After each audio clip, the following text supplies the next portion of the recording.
I love when my early game like removal spell game object can go face. Like your own face, you mean? That one damage to your own face? Goes two faces at once. Two faces at once. It's twice as many faces getting burned. It's great. This is like the most red card that ever read it. And then you sack it to Heartfire. Nope, not Heartfire Club. Improvise Club to deal 4 damage to their face on top of it. I don't know, man. This is that's something. They knew it. I was the audience they were selling this particular template to, and I'm all in. Yeah. Teld just ripping Jumpstart packs trying to get this uncommon from some Daredevil theme. Hello, friends, and welcome back to the Jank Tank episode number 68. My name is Timothy Zaccanino. I'm here with Teld and Danelius, my two superhero friends who have joined us to talk about Marvel Super Heroes for Peasant Cube, which went on a little bit of a roller coaster. We can get into that in just a second. But on screen, we've got the tier list going on. We'll get into that in just a moment. We're going to be tier listing the Peasant environment, the Peasant cards for Marvel Super Heroes, the same way we've been tier listing everything else on this channel now. So stay tuned for that. Quick reminders before we get into cards and start talking about this set and everything that's going on with it. You can find links to the Discord, the Jank Gaming Discord down below wherever you're listening to this, and you can find links to Danelius's Peasant All-Stars Cube as well on Cube Cobra. We'll have a little bit of a different dynamic with the way we're evaluating cards and grading things based on those, but you know, our ideas have converged a lot lately. I think we're probably too late to mention CubeCon, but if that's still happening and you're on sudden death, get in there and vote for Jank Gaming or Danelius, whoever is in those sudden death rounds. Get in there and vote for it as well. And if you want to follow along outside of the tier list and you want to see some more of our thoughts on these cards, you can find a link to the show notes that we're using down below in the comments or in the description as well. So real quick, got to ask this question for the UB sets, obviously. What is your... what is your 30-second involvement with the Marvel universe, and how much does this set affect you or excite you or not excite you? Sure. Go ahead. Not a ton of involvement for me these days in Marvel. I mean, I saw the movies when I was younger. I watched some of the cartoons when I was even younger than that, but I couldn't remember the vast majority of what I watched. But there's a little bit of nostalgia there, I guess. So, you know, it's fun seeing how they represented some of these characters in paper. I've become the least UB hater in the world at this point. I just don't care about the narrative. I'm just interested in the cards, so that's mostly what I care about. Yeah, I kind of similar. I remember, watching the X-Men and Spider-Man movies when I was young, and then kept up with the Marvel MCU stuff up until Endgame or whatever, and then fell off like most of the rest of us. Played Snap for a little bit, and but I played that game because the gameplay was really good. I actively did not like the aesthetic at all, but man, that game was fire. Yeah, so that's mine. I'm not a fan of the Marvel. The look, I'm not really into comic books or anything, but whatever. They're all Magic cards, even if they have cell phones in them now, I guess.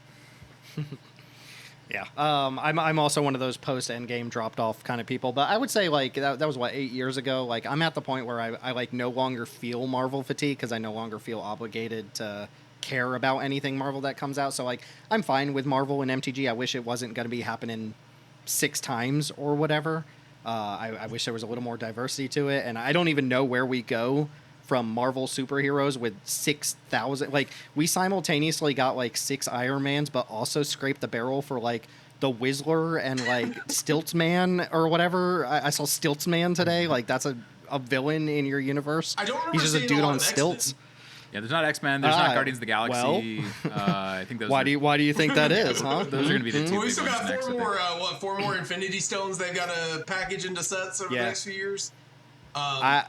Prediction. I think Marvel Zombies. I think Marvel Zombies will be a standalone set, and they're just going to use all the same characters, but they're going to be zombies. Ooh, maybe we can get Isn't there a alternate universe where they're all cowboys or something? Maybe we can get another hat set. God, I hope so. Okay, one thing to note here, fantastic news. I'm sure everybody already knows. There's no Omen Pass version of this. So, Huge. That was a big knock against Spider-Man. For us, it means the cards are what the Whistler is the Whistler. He's not whatever the in-universe version of the Whistler is. We should put him on the docs. He's got to be on there. You know, like, we should just review the Whistler in every single set review from now on. The worst like, part, Tim, with doing these universes beyond sets like this is I don't know. You could be lying, or there could actually be a card named the Whistler, and I have no idea. It's a 4-mana I think it's actually 3/3 just the haste with something else. Not much though. I think it's the Whizzer, but I'm gonna call him the Whistler. Wizard's funnier, This does kind of make me feel like this whole thing's made me feel like double downing on the idea that Universes Beyond really works when it's like fantasy adjacent stuff and doesn't work quite as well when it's not. But like whatever, it is what it is. You know, there's not really any. We can't just boycott the whole product. I mean, I guess technically we could, but we're not going to. We know ourselves better than that. To me, reading through these cards, none of these cards made me angry. That's how I know I'm kind of over it. It's like previous ones have definitely made me angry at times. None of these made me angry, and there's a few that really could have, but none of it really upset me. So I don't know. I think I'm over it at this point. Yeah, it's hard to sustain your anger over a long period of time about it. You just kind of become dejected about it. Become complacent. Yeah, I am very flattered that Teld thought I could come up with Stilt Man on my own on the fly. Okay, there is, speaking of Endgame, there is going to be a two-parter here, I think. So at some point in the middle of the video, we change clothes and it's suddenly daytime behind me again. That's because we had to take a break in between. So consider this Infinity War, and then later on we'll get to Endgame. That's later. okay. I'll edit in like a Jank Diver Gaming. We'll return. yeah, if you could. Okay, so let's talk mechanics real quick. I think I like getting in the habit of talking about the mechanics for the peasant environment as well. Used to only do it for the main line, but it makes sense to just kind of frame what we're going to see a lot of here. As far as I know, the only return-in like main set mechanic, like actual supported mechanic, is Connive, which is the, draw, discard, put a +1 counter on your thing if you discarded a non-land. This was really good in SNC. It came back in Spider-Man as well, and it's associated with villains in this set, so a lot of black and blue. That's going to come up here and there. It's just a good smoothing mechanic. So not much to talk about with Connive. We do have some new mechanics, though. The first one is plans, and correct me if I'm wrong, but I think we actually nixed every plan that we originally were going to talk about. They're terrible. I don't even think they're getting Commander. They're just bad. It's a flavor win. The villain's plans are terrible. Yeah. Plans are just an enchantment that has like a specification for getting a certain type of plan counter, and then once you get a certain number of plan counters, you pop off, and you do get some really big effects at the end, but they're so slow, and we rated them all Ds to the point where we're like, let's just not talk about any of the plans, and if you like them, that's cool, but they're not going to show up in They're this, saving all of the good plans review. for the Watchmen Universes Beyond. Oh, yeah. The Watchmen. I'm not a comic book villain.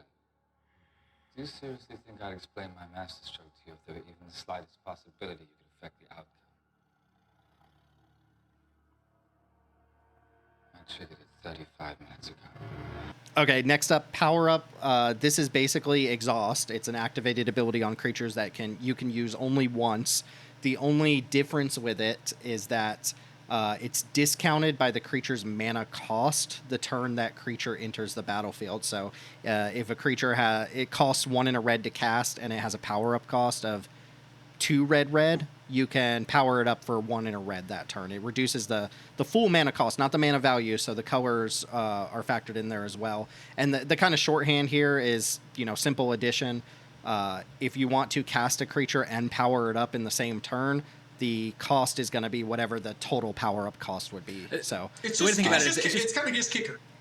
It's kicker, or they're split cards prototype? to me. Yeah. I think they're kind of split cards in the sense that like you either play them as the full powered up version the turn you cast them, or you play them as the small version that can get powered up over time. The only slight caveat there is you can get blown out after activating the power up abilities. If you like play a 1/1 and then you pay 5 mana to power it up, and then in response they ping it for 1, you're in trouble. So it's not exactly a split card, but it's kind of like a split card. Sure. One little note about that is I think every single power-up creature gets at least 1 +1/+1 counter when it powers up, which I think was for paper as a marker to be like, hey, I powered this up already. We'll talk about a couple of those. Teamwork is another big headliner mechanic. This is basically crew, but for spells. It's another one of those tap creatures with total power X to get some sort of extra effect. It shows up on, I think, only instants and sorceries. It might be on other card types, but basically when you cast a spell with Teamwork N, you tap any number of creatures with total power N or greater, as an additional cost, and then you get some sort of benefit. Sometimes it's a modal spell that'll let you choose both modes if you teamwork it. Sometimes it's just like a removal spell that gives you an added benefit, something like that. So nothing revolutionary there at all. I think it is the blue-white archetype for the set as well. So we're going to see a couple teamwork cards as well. And overall, I think here just about the mechanics of the set, there's nothing revolutionary here. There's no like big brain mechanics or anything like that. It's all kind of bread and butter stuff that just makes your cards better. So yeah, I just briefly though, I do think the teamwork is also cool, and I'm interested to see where they take it in the future. I wasn't a big lover of a lot of the teamwork cards they spoiled in the set, but I think it's an interesting, they continue to push into this design space of like using your creatures as tappable resources, and I think that's interesting. And I actually really like Power Up. I think Power Up is a fascinating mechanic. It's an interesting way to do a split card without kind of the inelegance that split cards sometimes have. So I'm a fan of what they've done here, even if it's not super complex.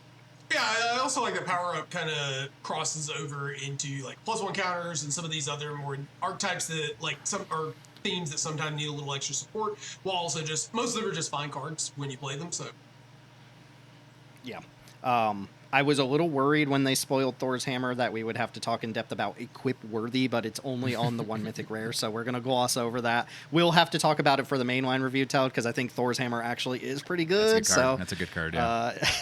So we'll save that. It's a extremely janky mechanic. I'm not sure, like, whatever. They want to make sure the Nicol Bolas could pick up the hammer, so, Yeah, or the Hulk can't pick up Thor's hammer, but Norrin the Wary can, or whatever. Like, it just doesn't make sense.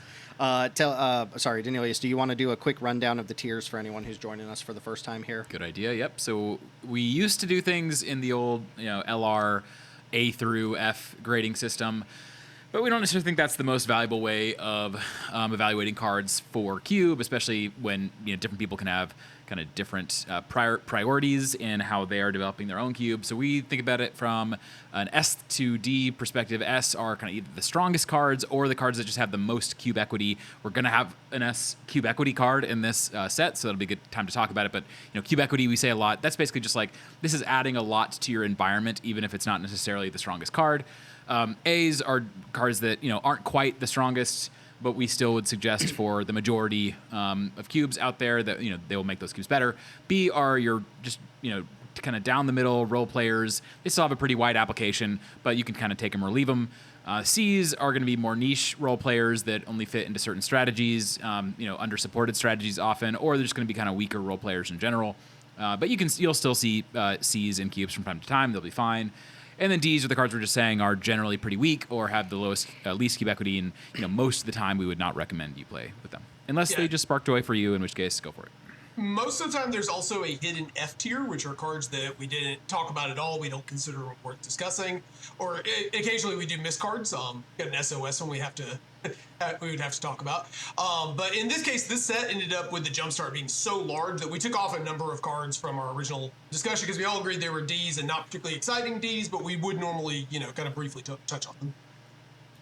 Yeah, this set is massive. That is the set is huge. It's 2 sets in one, essentially, with Jumpstart having like 185 new cards on its own, completely separate from the main set.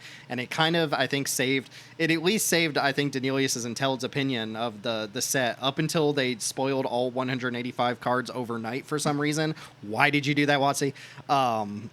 The opinions were pretty low on this set, but especially once we get to Endgame here with all the hybrid colors and multicolor stuff, like they really turned the set around. Very strange and very confusing and like headache inducing spoiler season for this set, but I think overall we're going to get a lot of good stuff here.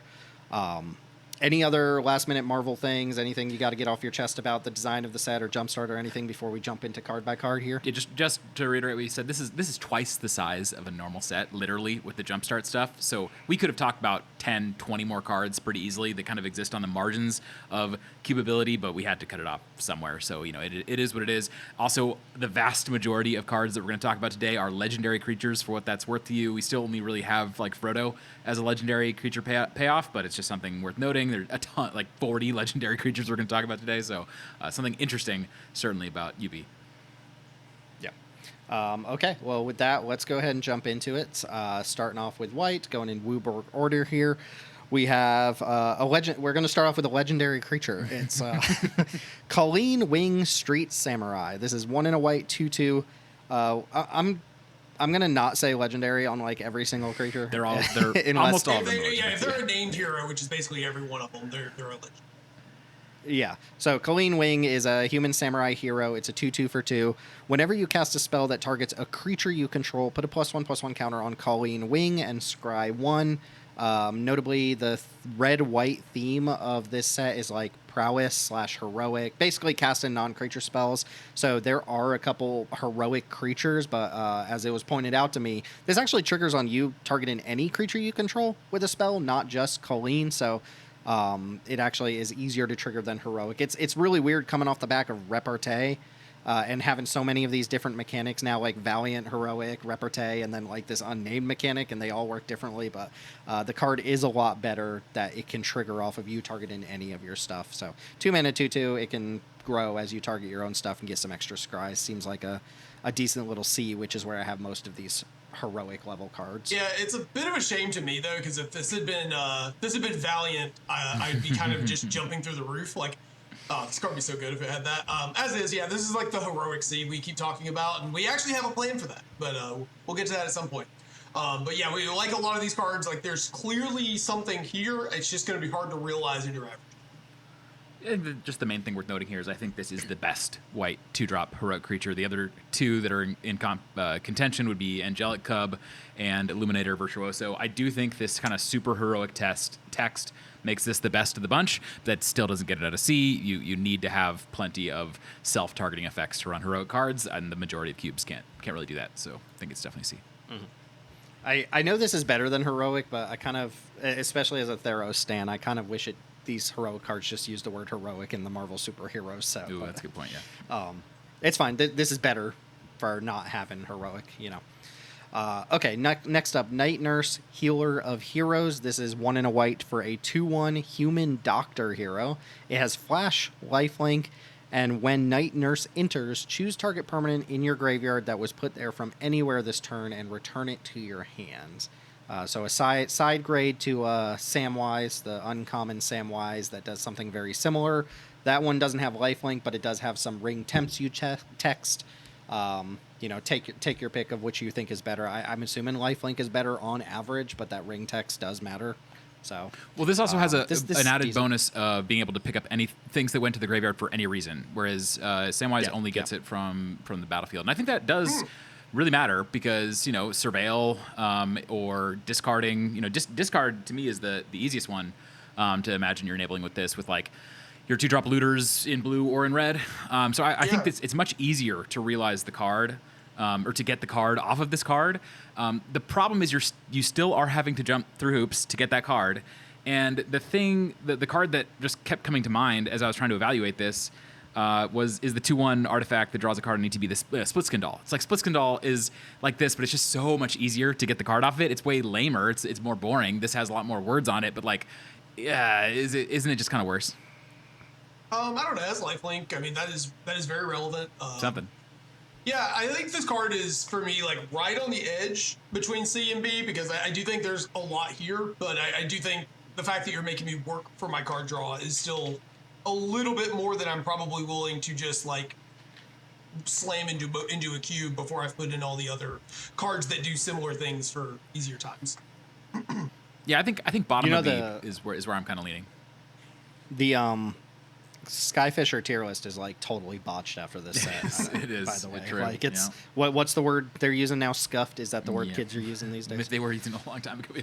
I think bottom of B is kind of where I'm thinking right now. I think that like the truth is you could play this in basically any cube. I think it's going to be pretty good. I don't think there's any kind of niche considerations, and it's doing enough cooler things than Samwise. And in paper, people brought this up just before. Like the ring in paper is annoying, and so just kind of having a much cleaner option is nice. Sure, I'm willing to amend my grade and go up to B. I'm on the fence about like between the two. Mm-hmm. Yeah, got it. I mean, I gave it a C originally, just like a hard C. I didn't do any plus or minuses on my grade, just straight A's, B's, C's, so on and so forth. One toughness is just such a knock against cards these days for me that it's hard for me to put a X1 up in a high grade, but we'll see. Okay, next up, Agent 13, Sharon Carter. is 2 and a white, 3/2 human spy hero. Whenever a creature you control attacks alone, investigate. So what makes this card interesting in my mind, I looked for a while. I couldn't really find any Peasant Engine cards that make clues like this, like can potentially just spit out a clue every turn. Now, we do have Peasant Engine cards that draw cards, so it's like it's not that insane to have this effect. But, again, there's cool things you can do with making clues that, synergize with object creation. So there's something there. It is a 3/2 for 3, so it's undersized. It does require you to be able to attack. That's a huge bummer. And it wants you to attack alone. All of these things are bummers. I'm not saying that I think this is a super high tier role player, but it works really, really well with a lot of the white flying men that we have right now, like Ruin Lurker Bat, Momo, and the Black Bat. There's a lot of like little dorks that this works nicely with.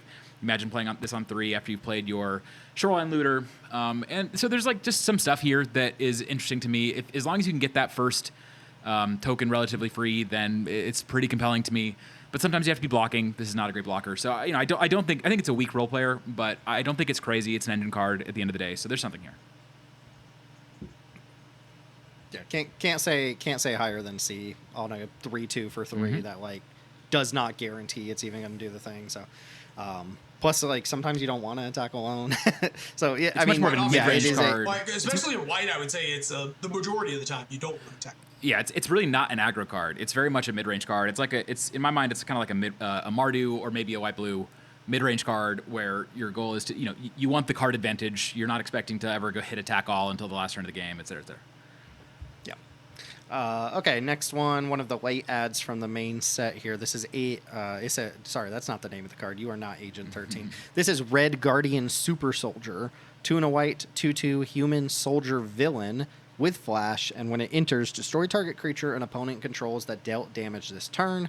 And if you're like me and misread that, it destroys something that dealt damage, not something that was dealt damage, which is what my mind immediately went to because they printed so many cards like that, which completely changes it and makes it like a very compelling card as opposed to the way I read it. So it also it's not hard for creatures to deal damage, and it's not combat damage to a player either, right? Like you can block and then finish something off that. That's not even the right. Like it's not a finisher. You can kill Weststalker already. It's something different completely. You can hit Weststalker. You can kill the 2-drop 1/3 that pings on creature fall. You can kill wizard tokens from Finn, Coruscation Mage. There's a lot of things that this can kill outside of combat entirely. Yeah, you can set up fights too. I guess that's dumb. You would be wasting your fight. Well, on but it kills creature. a creature that has fought or has bitten. They use their spell to bite. You allow that to happen, and then post that you kill the creature. Is there another card like this? No, I don't think so. I couldn't find anything. No, this is very unique, and I think that ultimately most of the time this is like destroy target creature that attacked or blocked this turn, but it's kind of worse because it has to happen after all that stuff occurred. Like you can't do it in the middle of attacking or blocking. But still, it's a 3-mana 2/2 flash Chupacabra. It's like, it's way more restrictive than usual Chupacabra, but the fact that you get to spend this mana at instant speed to me is pretty compelling. So like if it were a more consistent Chupacabra, it'd be up an A. Like we give the consistent Chupacabras A or better grades. I'm not saying it gets up to that level, but I also really do like the fact that this can just pick off their engine pingers. Like those pingers are really annoying cards, your Molten Gatekeepers and all the rest of that stuff. And the fact that this just gets to pick those off really cleanly is exciting to me. So I don't know. It seems like a really solid role player to me. It must be tested for me because it seems like it could be powerful, and we've never seen a card, specifically like this before. Yeah. Yeah. Chupacabras are hard to get out of B, like below B. And this seems like a good one. It seems like a good one to me. Okay, next up, and you going a little bit fast through these. We got 3 hours of Endgame to get through here before the sequel. So Okoye Dora Milaje Leader is 3 and a white, 3/2. Human warrior hero. When it enters, create 2 1/1 white soldier creature tokens. Your attacking creatures also have first strike. 4 mana, 3/2 with 2 1/1s and first strike on your attacking tokens. Pretty good. I've been bouncing between B and A on this for the last couple of days. The only real hesitation I have is I got real hyped for Timu Dragonstorm, the 3 and a white enchantment made 2/2s because it made 3 game objects.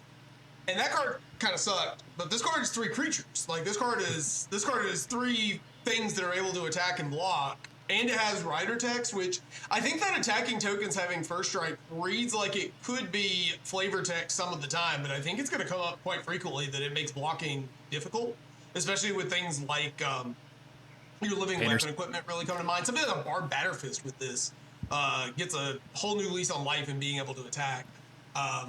So I kind of want to put this in A because I think it's just a ton of stats, but also I think the spot on the curve that it occupies, first of all, Mutanimals exist, which, not every card can be compared to Mutanimals, but even down the line, there's a number of really, really good 4-drops already, so I don't know, in the context of the set, I think it's one of the better cards in the set, but in the context of, the rest of the cube space, I think 4s are a pretty contested spot. I agree, but to me, this is like a card that could be better than a lot of the other cards of this ilk that we've seen, and it reads really strong. So this to me is like a gotta test it A. It could definitely be incredibly powerful. Not only does it work obviously really nicely with job select equipment, which is a really nice bonus for a card like this that often you'd only ever want to be playing in a go wide space, but it also is just so strong with Painter Studio. Imagine you have Painter Studio in play and you cast this and it's like your creatures get unblockable practically for the rest of the game. I think it has the chance to be better than a lot of the other cards of this ilk, and there's no way that it's bad. It's going to be good. The only question is is it better than the other options? I don't know, but I think it's worth, if you're playing 5-drops other than maybe Cloud Goat Ranger in your cube, just cut them and run more of these 4-drops that are armies in a can because they're all so insane. Yeah, these are the kind of cards too that you keep me on the Daydream Copium. Because this is just it's a really, really powerful ETB that you can flicker with your Daydream. Yeah, this card's great, and I don't think we're shedding any light on that for regular peasant cubers. It's very easy to look at this card and know that it's great. I think the biggest thing here is kind of what Dan said about just 5-drops are in shambles. Just play better 4s. Mm-hmm. Yeah, and in fact, if you are following at home on the document, you'll see once we get through blue, some of the cards we decided to cut that we ended up not talking about, blue 5-drops, there's a reason for that. So that does transition us over into blue, starting off with 1-drop here. These are roughly in these are in mana value order per color until you get to the cards that Teld added at the end of the document that are completely out of order from everything else. First blue card is Kid Loki. This is blue for a 1/1 god hero villain. Each creature you control that you've put 1 or more +1/+1 counters on this turn has hexproof, and whenever you draw your second card each turn, put a +1/+1 counter on Kid Loki. So 1-drop scales with the draw 2, and then you get some rider hexproof text if you're able to do that at instant speed or have other ways to put +1/+1 counters on creatures. Yeah, we've seen this. Obviously, whenever you draw your second spell each turn, get a +1/+1 counter. We've graded those cards pretty low across the board. These are cards like Fairy Vandal and Brian-Born Cutthroat, and there's a couple others, or maybe not Cutthroat. Yeah, that is one. There's also Knowledge Seeker and Thopter Mechanic. And yeah. There's a big difference between a 2-mana version of effect and a 1-mana version. I don't know if you know this, but 1 mana is half as much as 2 mana. And then also, that top line is not irrelevant. The fact that you could, leave up your draw spell at instant speed or whatever, and now you actually have access to a hexproof trick. The fact that you could play this alongside the discard matters creatures like Mako and Evora and Skyray, and if you can discard at instant speed, then you have a hexproof trick at instant speed. So, and all that on a 1-mana play, it's the bar for 1 mana, especially in blue has the worst 1-drops. I feel like the bar for 1 mana is 1-mana creatures is pretty low right now in blue, so I'm very interested in testing this. In the end, I don't know that it's going to be good enough. I'm not saying it's an incredibly strong card, but it's doing enough for 1 mana that it definitely has me interested. Yeah, I mean, even some of the things that this card can sometimes enable, creatures that put +1 counters before combat, if your opponent wants to interact with them, they now have to do it face up, so you're less likely to get kind of caught up in a bad combat situation. Yeah, I mean, this card was one that I've kind of come up. I started really low on it, and the more I've thought about it, the higher I've kind of come on it. And it's mostly off the back of the fact that this is 1 mana. It's a blue card that has the potential, at least, to have stats, and then it has a lot of extra utility that I think is more fun than will probably actually end up being good, but could end up being very good. Yeah. Easy to see this as a 1-drop that could be a 3, even if you ignore the hexproof thing, right? This could be a 1 mana 3/3. I think fairly regularly, The thing pulling me back from B and keeping it in C is like, what deck am I drafting where I see this card and I'm like, okay, well, I want Kid Loki in this deck. Like, blue black comes to I mind, think but Grixis like, Tempo is kind of where I'm thinking of it. yeah, Or like a so blue white it's not draw like too. a it's just not an obvious like role player for a particular deck, but like in a vacuum, it seems like it's good enough. And if you are playing with +1 counter tricks and stuff like that, it gets better for that as well because it protects your other creatures too, right? The first thing that actually came to mind when I saw this was that Saiba guy Cyber with Cryptomancer, backup yeah. from March of the Machine, but then I was like, that just gives the creature hexproof. Like that's not really a combo. But stuff like more that. pieces to protect our blue-red mouse.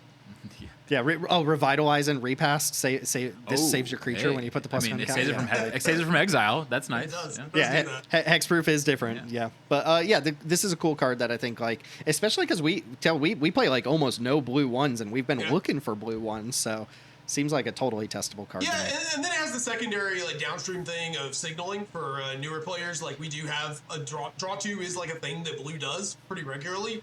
A little worried people are going to stick this in blue black and it's not going to work out. I don't know. Maybe it does, but I think more tempo oriented blue black it could work.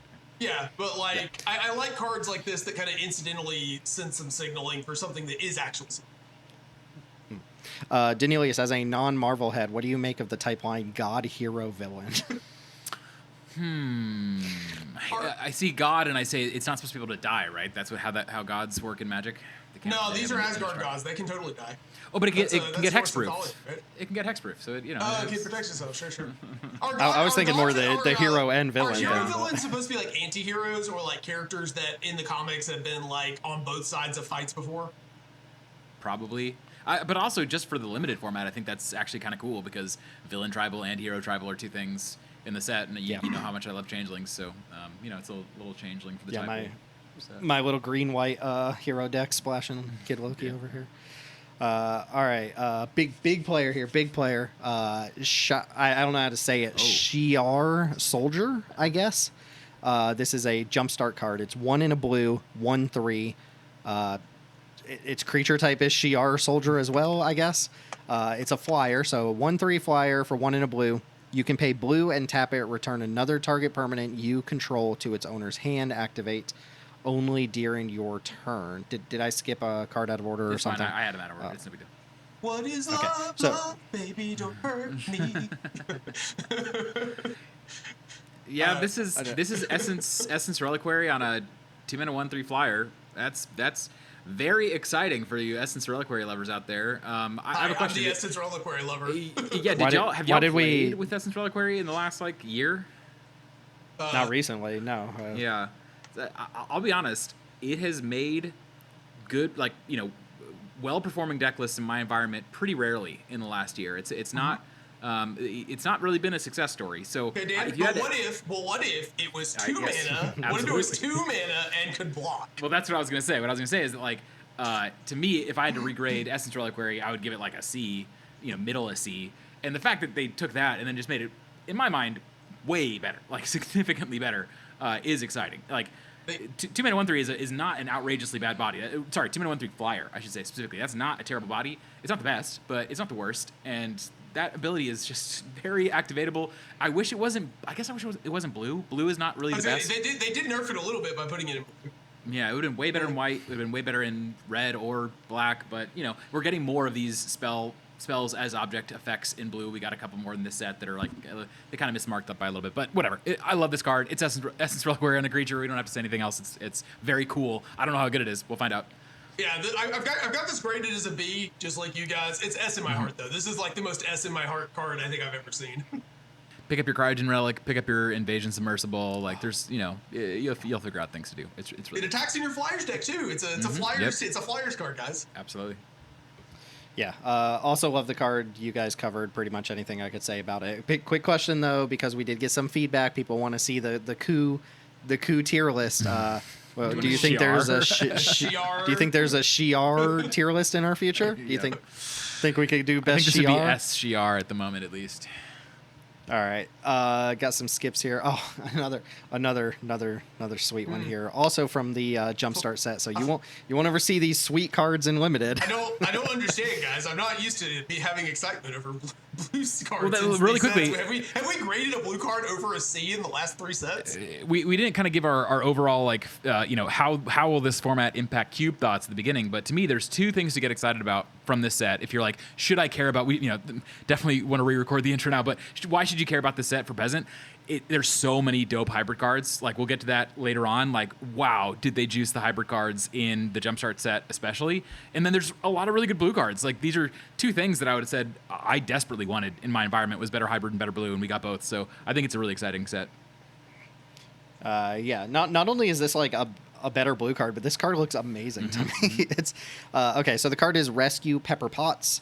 It's 1 in a blue, 2/1, legendary artifact creature, human hero with flash and flying. When it enters, return up to 1 other target artifact or creature you control to its owner's hand. If it was an artifact, put a +1/+1 counter on rescue. And you've noted Zephyr Sentinel here, which very similar. I think that could only pick up creatures, maybe, but it also only got the +1 counter if you picked up a soldier. So, like, and it wasn't an +1 counter artifact. This didn't is really a matter. 3/2 if you pick up Cryogen Relic and draw a card. It's pretty cool. Yeah, that's insane. No, that's not pretty cool. That's actively insane. Like, and it's not hard to do that, right? Like, it's not hard to pick up an artifact with this. 2 mana, 3/2 flash flying, pick up a value card is like just an incredible card. I think this to me is an A. Or I'm sorry, I have it graded as A in the doc. Like, this is pushing S tier for me. Like, it's just so good. The baseline is good. The floor is just a good card. It's a proven card, and then the ceiling is like actively incredible. Yeah, on top of that, it's an artifact. I think you may have briefly mentioned that, but being a cheap artifact is awesome. And underappreciated, the art on this card doesn't suck. I can kind of get with it. Yeah, the only thing that I think I gave it a B in the doc, the only reason I give it a B is like I do think you want to care about artifacts on both sides. As in, like, if you care about artifacts, then the fact that this is an artifact itself matters more. If you're putting your Zoetic glyph on it potentially or whatever, that matters. And also then you need, it's much better if you have a good artifact value thing to pick up off of this as opposed to a creature. Like Zephyr Sentinel only being able to pick up creatures is kind of a bummer. It's a huge difference being able to pick up an actual spell as object permanent with this card, but then you need to have those in your environment. Not everybody's running the 3rd, 4th best value artifact. They're probably running Cryogen Relic, but they might not be running anything else. So that to me makes it a little bit more like a B, but for us, it's more like an A or an S, is what I'd say. Yeah. This is definitely approaching one of the best cards in this set, which I think there's some clear better cards maybe, which is kind of crazy to think. Right, maybe all right, this another one. blue banger here. Also, one of the few X-Men that made it into the set here, Justice Vance Astrovic. Y'all know that one? Y'all know that X-Men? No. Justice Vance Astrovic there? I don't. Tell us about his lore. There's no flavor text, so I couldn't tell you. Do you think he's a man? This is... Because his... he doesn't say it doesn't say human, and they sure did slap multiple creature types on everything I they was gonna could. make So the Inhuman joke and then realize this is actually not an Inhuman. It's a Yeah. there are Inhumans in the set apparently. There are. yeah. Also, apparently the Hulks are called Gammas. I don't know. Learning so much. Justice Van Astrovic. This is 2 and a white, 2/2 mutant hero with flying. When it enters, return up to 1 target non-land, non-token permanent to its owner's hand. Whenever another non-land permanent you control is returned to its owner's hand, put a +1/+1 counter on Justice. So you got kind of a 3 mana flying mana war here, but not being able to bounce tokens is like It's a substantial. Very real downside. Yeah, it's a much larger downside than it even sounds like, because that's one of the best things you can do with a mana war. But this flies, and if you bounce your own things, it's a minimum 3/3 flyer that gets bigger if you bounce even more of your own things. I noted Shrieking Drake here as a card that ends up in some people's environments, just like self-bounce creatures. Your core Skyfishers and stuff can make this like some turbo monster. But as it stands, like, I think the baseline here is 3 mana 2/2 bounce one of your opponent's creatures, and then sometimes you bounce your own thing for value. You get 3 mana 3/3 flyer that picked up presumably something. Hey, turn 1 naked Pixie, turn 2 Cryogen Relic, turn 3 play this, pick up your Pixie, play Pixie, pick up your Relic, and this is a 4/4. You know, we're doing it. Maybe. This is, I mean, the scaling on this with the bounce effect on your permanents is like it's very real. This card is. I am actually shocked, given how low some of the other cards are in terms of power level in the set, how generous they were on all angles on this. Because, like, all right, if my bounce effect is going to lose the ability to hit the best targets, you better give me flying, right? That's what I would expect, is you better be able to give me, like, some evasion and make this a really solid, aggressive creature. They did that, but then they were also on top of it, non-land permanent, like, doesn't need to be just creatures.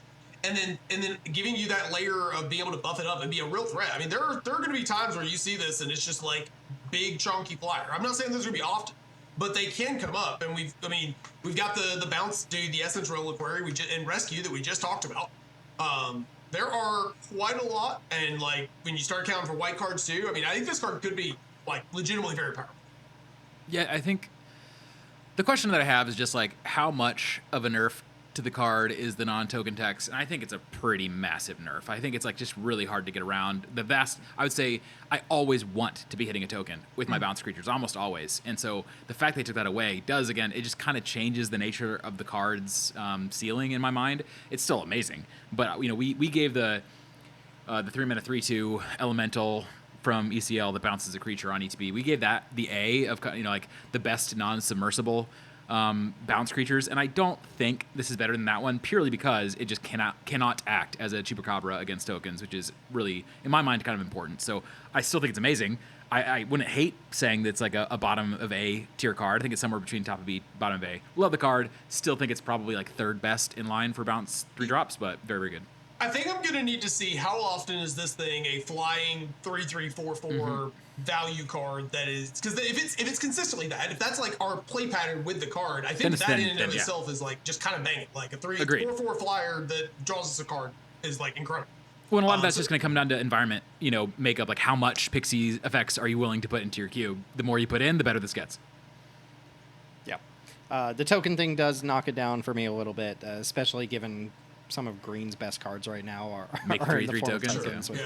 Yeah. Your snare or and 5/5 your trumpeting tokens, herb yeah. and stuff like that. So, but yeah, this seems rock solid. Like kind of an impressive card, honestly, and you know, just an uncommon. Imagine what they could do on a rare.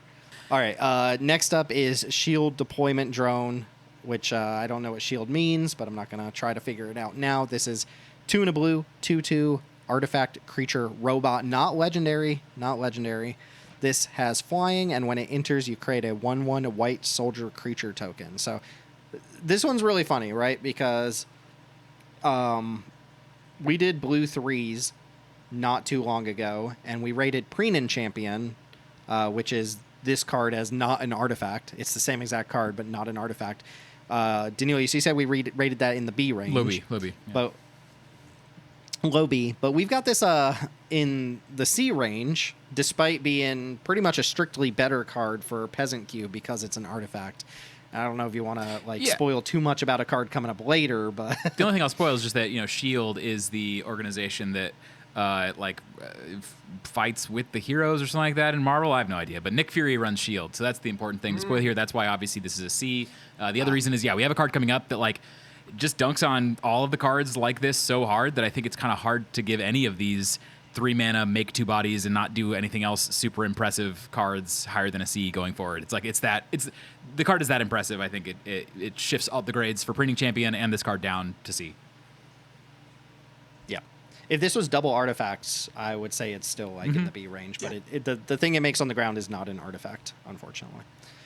All right, next up, Mr. Fantastic, Reed Richards. This is 3 and a blue for a 2/4 legendary creature, human scientist hero with reach. Here, rare blue creature with reach here because he's all rubbery and stuff. Whenever one or more tokens you control enter, you may draw a card. I assume we want to talk about this for the Locust God Infinite combo that this creates. I mean, no doubt there will be a Peasant Infinite combo at some point, right? Like, Well, anything that makes a token when you draw a card, right? Right. Is there's got to be something like that at Peasant, right? Maybe there isn't. I don't think there is, Oh. but maybe someday, yeah. But I mean, Yeah. our cubes are in the top 3 to 5 cubes on Cube Cobra for Peasant in terms of token creation. And so I personally think that this card actually could be playable in our environments. Now, the problem is it's still 4 mana. It's small for its mana cost. It doesn't have an ETB. It doesn't really protect itself, except for it kind of does. It dodges the 3 mana removal. That's something at least. So I'm not arguing that we even play the card. I just think that if we did play this card in our environments, I think there will be games where it's incredibly oppressive. Like there's games where I make 5 to 15 tokens over the course of a game or something like that. It's like I can just imagine spots where this is kind of outrageous and really has to be removed kind of immediately. But in our environments, you're more often going to get punished for playing an undersized creature like this without an ETB. So all I want to argue is I think there are environments out there where this does not miss the mark, where it's actually going to be really strong. I think it would probably be fine in our environments, and I'm interested in trying it just because I can see a lot of games where it draws 4, 5, 6 cards. But the fact that sometimes you'll play this, it'll get doom-bladed immediately. That's rough go. Yeah, I would say the other thing our cubes are both, we've checked before, incredibly high on is removal density. And I just don't know if I can get behind a 4 mana card in blue, because blue 4 mana is not the same as other colors 4 mana sorcery speed plays. And then also ask me to do more, even if that thing is probably something you're going to be good at doing. I don't know if I can get behind that. But on the flip side, like Sarn's been really good, and so I'm inclined to believe that this could be.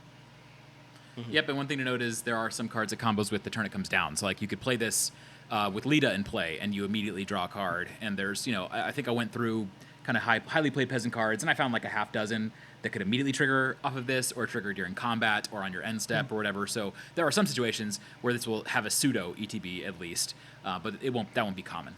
It occurs to me I just said Sarn and not Spider UK, which is the actual card. I will continue to use Sarn and say Sarn as the art on my card. But Sarn is dead. but that's Actually, one of the no more handful, Sarn. one of the handful that I will probably not be transitioning over. And I don't know what y'all graded this. I think it's a C. Are y'all cool with that grade or no? I don't. I'm bringing it up. I think low C is optimistic and fine. I assume it plays out like a D given the stat line and the cost. I think it's a D, but I could go low C. I mean, look at like, I always go to bat for Morbid Opportunist, which is, a different card, but it does have that card engine on understated body. So, that makes me a little more optimistic that like Mr. Fantastic, Senor Fantastico here, I do think could do something. I do think 4 mana is kind of the breaking point where it's like, man, you got to be doing stuff immediately. The only saving grace here is the toughness is large enough that it dodges most 1 mana removal at least. It doesn't dodge cut down, I guess. Or does it? Yeah, it does. It does there. It is one of the 5 points of stats. Yeah. Yeah. So it dodges a lot of all the 1 mana removal basically. So that to me is at least giving it some protection. But yeah, it'll die a lot. Teld, I need you to fill me in on the lore here. Why is Mr. Fantastic drowning this guy in the river? Clearly he is. Why is he killing that man?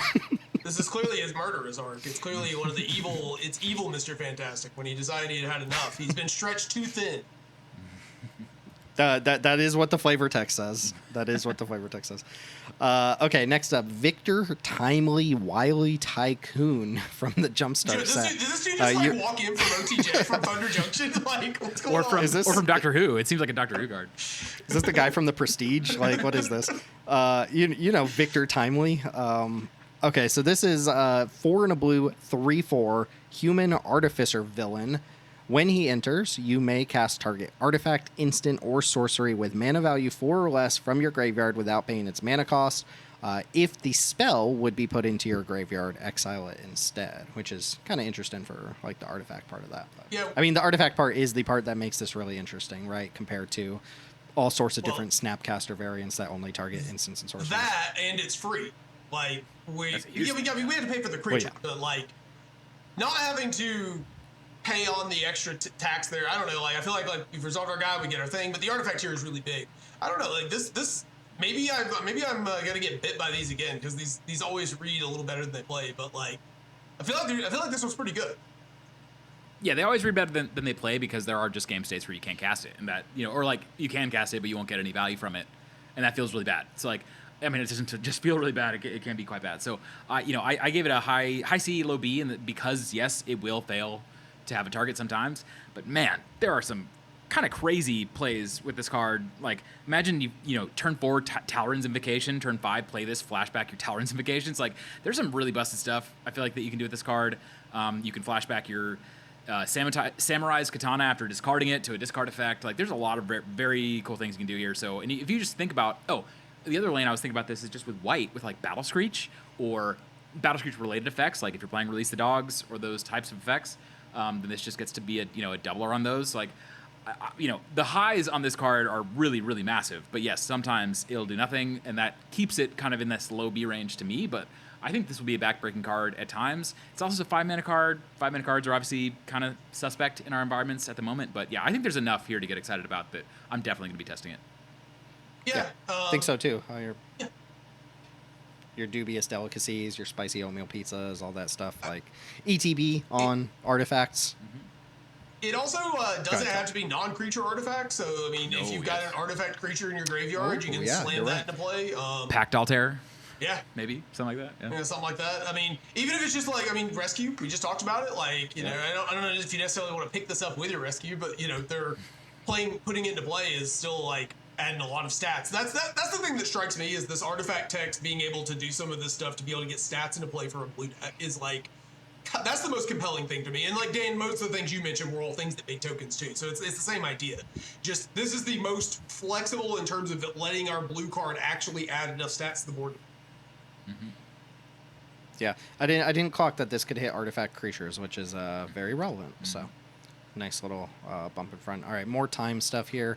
We've got Timeline Inquiry, also from Jumpstart. This is 3 and a blue, instant. Teamwork 2. So just as a reminder, when you cast this, you can tap any number of creatures with total power 2 or more. The effect is draw 3 cards and then discard a card unless this spell was cast using Teamwork. So it's always a 4-mana draw 3, and you get to keep the third card if you tap down 2 power when you cast it. Yeah, I think the hard thing that for me in evaluating this card is what is Teamwork 2 worth? If you view it as pseudo upside, then it gets kind of exciting. And there's not a lot of cards right now that really ask to be tapped. There's a few, but not a whole ton. But if you pair it, with Gran, or you're traveling, botanist or whatever, you'll feel smart and you'll get some nice value.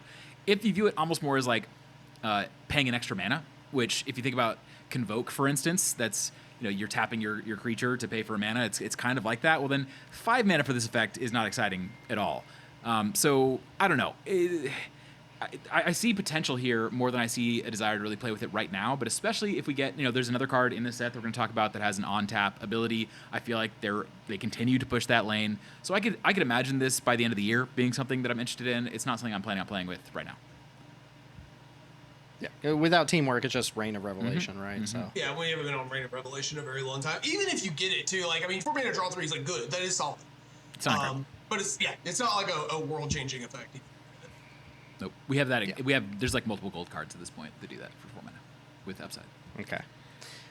So moving into we'll circle back around to the out of place Teld card here, but Falcon's Wing Harness is up next. This is 1 and a blue. Equipment artifact. When it enters, attach it to target creature you control. Equipped creature gets +1/+1 and has flying and ward 1, and the equip cost is 2 and a blue. Yes, this is my card that I added. You both gave it a D, so I'm going to go ahead and just throw it in D. But other than job select equipment, which are obviously way better than non-job select equipment, no argument there. I think this might just be like the best aura/equipment thing that we've gotten that doesn't give you 2-for-1 advantage, either object advantage or removal or whatever, that we've ever gotten. I don't know that makes it good enough, but Ward 1 is a busted ability. We've said this many times before, and this is just pretty heavy power creep on this kind of effect, whether it's an aura or an equipment. So that has me intrigued, at least. I hate being the Teld here who's maybe the equipment will work this time, but actually maybe the equipment will work this time. I could maybe believe it. So I'm considering testing it just to see how it feels, because Ward 1 is a very scary line of text to me, but it's certainly not amazing. Perfectly willing to be wrong, but this is the first one of these bad equipment that didn't get me. That I'm like, this is sauceless. This is probably gets a blue card. Like I just assume all my blue creatures have flying already, and if we get another color in our deck, probably. But just wrong color for me to get excited about this. Make it a red card. Yeah, not much to say on this one. I think I would just leave it in D until proven otherwise, and I can be proven otherwise, but we shall see. Last blue card here. Nope, I guess that was the last blue card. We were going to talk about the Quench, but no need to talk about that, which moves us into black, which has a few things worth noting. First one up is Hammerhead Magia Boss. Don't know this guy. Hammerhead is 1 in a black for a 2/1 human rogue villain. It has a free sack outlet here. Sacrifice another creature or artifact, put a +1/+1 counter on Hammerhead, which is, I think, the exact text on Bartolome from Lost Caverns of Ixalan, except this is a monocolored card instead of a gold card. That might have been a 2/2 as well. It doesn't really matter. No, it was a 2/1. This is a 2/1. It was 2/1. Okay, so it's just the same card in monocolored instead of 2 colors. We wanted to use this, I think, partly as a jumping off point to revise a grade on Umbral Color Zealot, which we graded very, very highly with the rest of Black 2-drops, and even when Edge of Eternities came out. And I don't know how much you guys want to talk about, like, the free sack outlet, cards are not, like, premium cards here, but Hammerhead itself is, like, not an impressive card at all. Bartolome was never an impressive card. Moving it to a single color doesn't really change that too much, especially if you're just going to be in black white anyway. But what did you guys want to say about, like, Umbral Color Zealot here, and maybe even Hammerhead? Yeah, so some people are excited about Hammerhead, and most people who are also excited about the zombie carrion feeder that I don't think we have access to on Arena. That's like a 1-drop that can sacrifice creatures to get +1/+1 counters. And sure, if that card is performing well in your environment, I imagine Hammerhead could as well.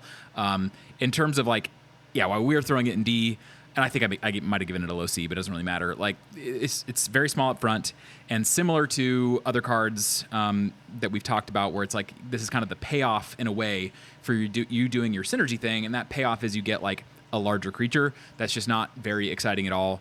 And then extending that into the general context of, like, Umbral Color Zealot, we gave that like an S, and it was kind of a cube equity S. I still think from, like, an equity perspective, it's reasonably compelling. It's a 3/2 for 2.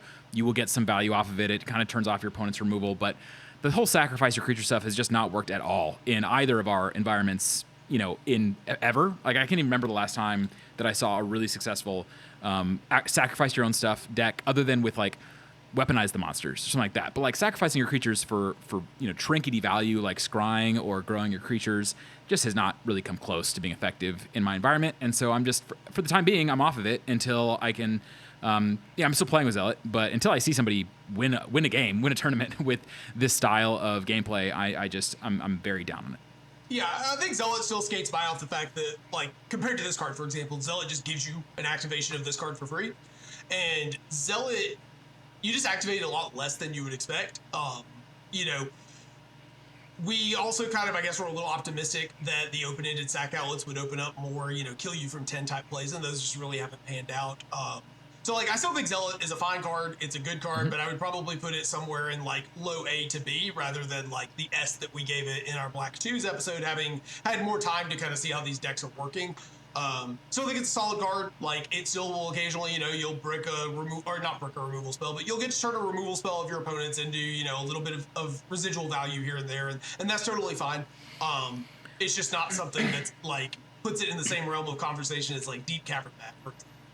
And that card is just significantly better than this card. That's the context for this. I mean, the stopgap on Aristocrats as a strategy is not the sack outlets anymore. It's the generation, right? Because you can already sack whatever you want to your Deadly Dispute and get your value that way, right? There's so many sack outlets that are all competing with each other. And I am glad they're back in the realm of free sack outlets again. We were away from that for a very, very long time in Magic, like a decade almost maybe. So it's nice that they're opening up this space, but we don't necessarily need more free sack outlets. We need more repeatable token generation, or Wriggle and Grub style cards if you want that strategy to actually work out. So, like, I have no interest in this card. We've already got this covered. We need the other half of that covered if we ever want to see Sacrifice work. Or better payoffs. More. Sure. Oh, the two So drop. what we're saying is Marionette downshift Apprentice. Yeah. Just give us a second Marionette yes, Apprentice, and I'm yes. happy. But yeah. Yes. I would love to see a Jadar level card that feels appropriate for, Peasant Cube.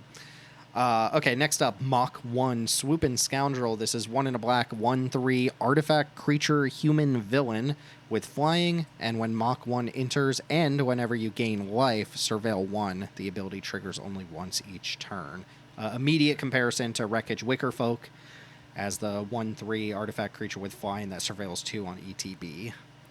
Yeah, and I play Wicker Folk. I'm still quite happy with it. It's a nice little glue card. This is almost certainly worse than that card. However, it's more. I could see it at least being more fun for Cube. Y'all use the term friction a lot on a card. It's like you got to work a little bit harder to get the value from it. But then there's also this open-ended value, and the way in which you need to work to get value like pushes you down a lane. Maybe you don't want to be supporting any sort of life gain lane at all, but there's playable cards that gain life like Prosperous Innkeeper and Virulent Emissary in green and similar kinds of cards in white, lifelink creatures, etc. Where you don't have to build your whole deck around this thing. It's just giving you a little bit of value. We've talked about Restless Bloodseeker before as kind of a black card that's giving you a little incentive to go down the life gain lane without forcing your deck to get super heavy on life gain. And I see this card in a similar way. I don't know that I'll end up replacing Wicker Folk with this, but I think it's reasonable to do so. Yeah, I think I would like it better than Wicker Folk if I assume my deck's going to get to trigger it at some point. Like, if I'm going to obviously need to get 2 surveils at different points. And in that case, I think it would be better. I think surveilling once, twice is going to be better probably than surveil 2 on turn 2. It just kind of depends. Like, later on, surveilling 2 later in the game gets better, right? Earlier, it's not as impactful. But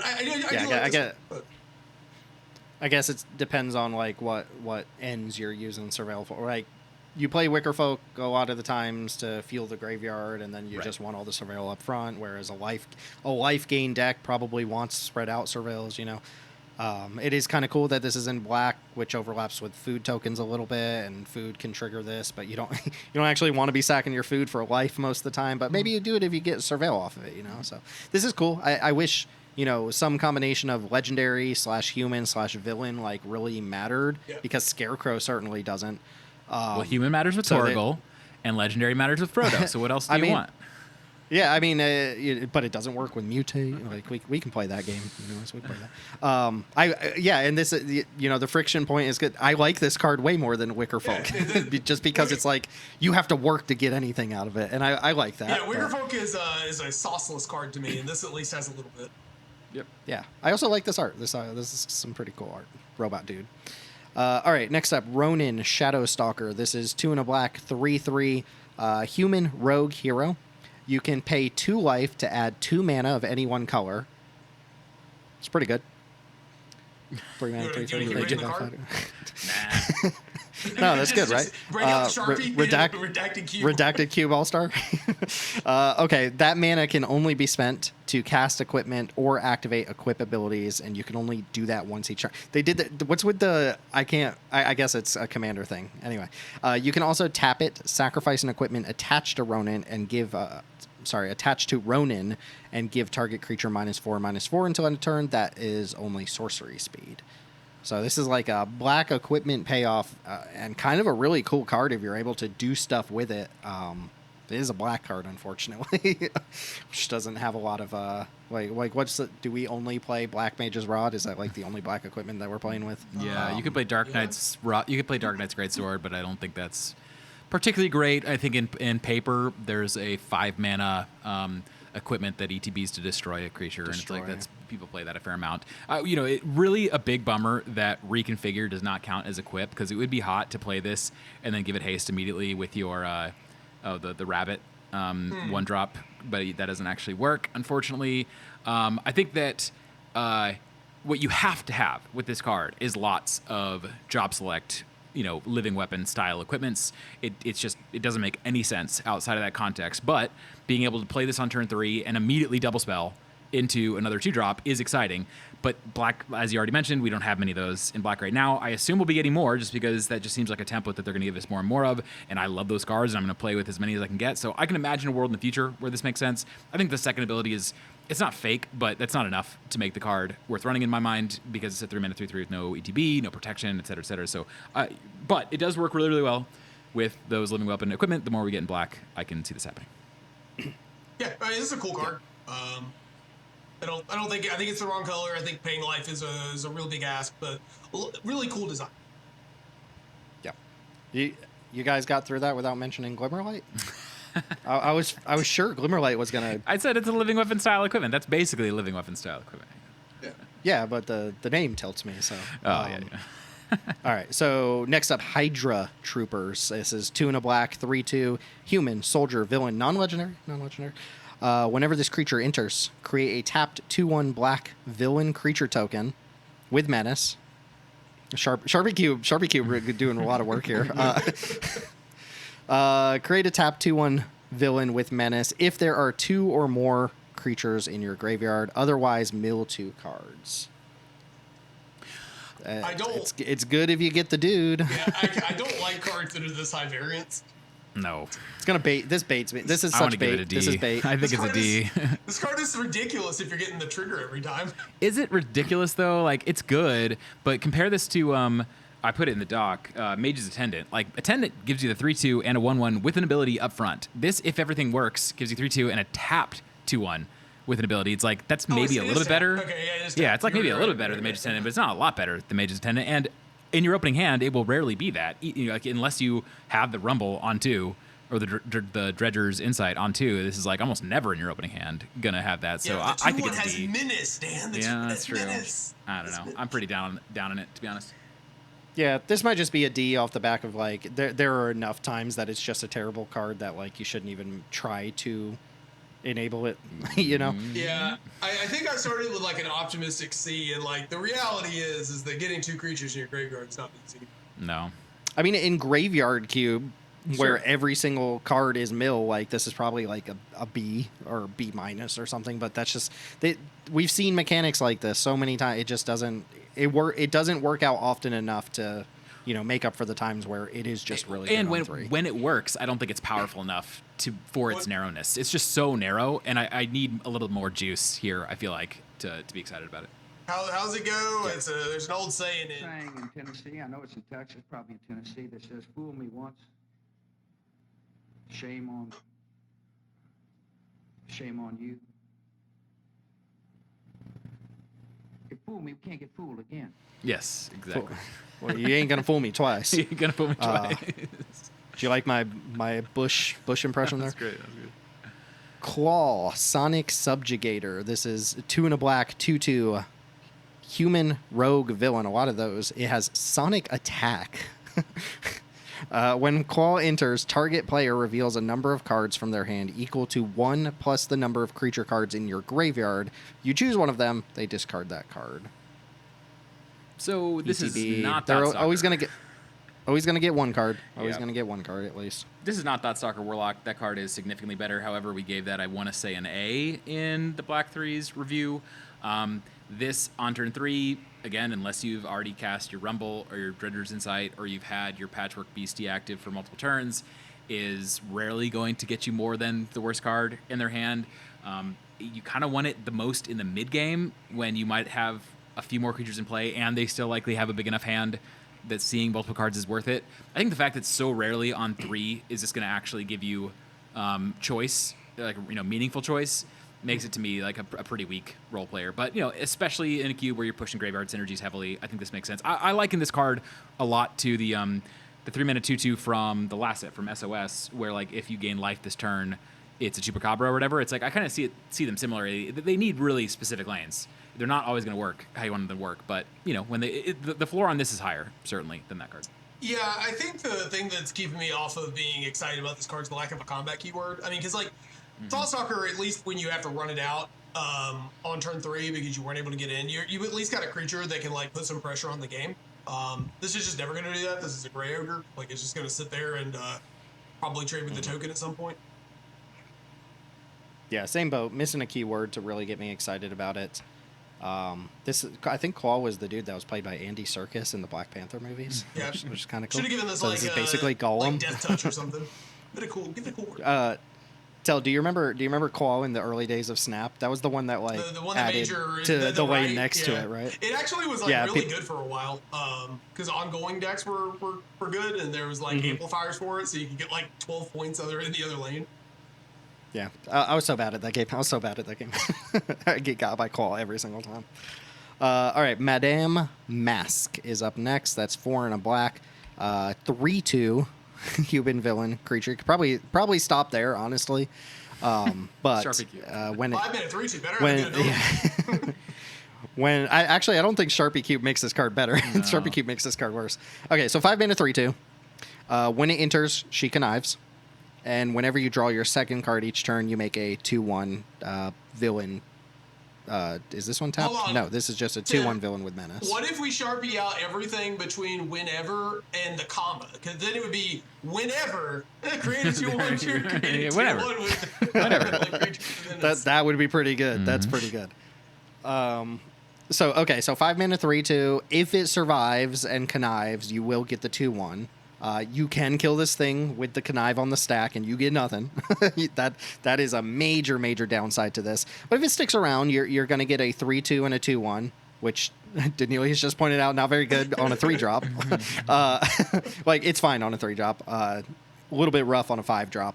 And if it sticks around beyond that, you might even get additional 2/1. So there is an engine here on your 5 mana 3/2 that needs to like really not die to like realize that engine. The problem is that when you get to 5 mana, you really just need your card to give you like a bunch of stuff up front. And this doesn't. I mean, like the thing is untapped, which is a notable bonus over the Hydra Troopers. But like for 5 mana, we just card's gotta do something towards really stabilizing us. And I mean, this is I guess technically it makes 2 dudes, but it's not spawn game commander levels of like buying us time. I don't know. This is a lot to ask for out of a 5-drop.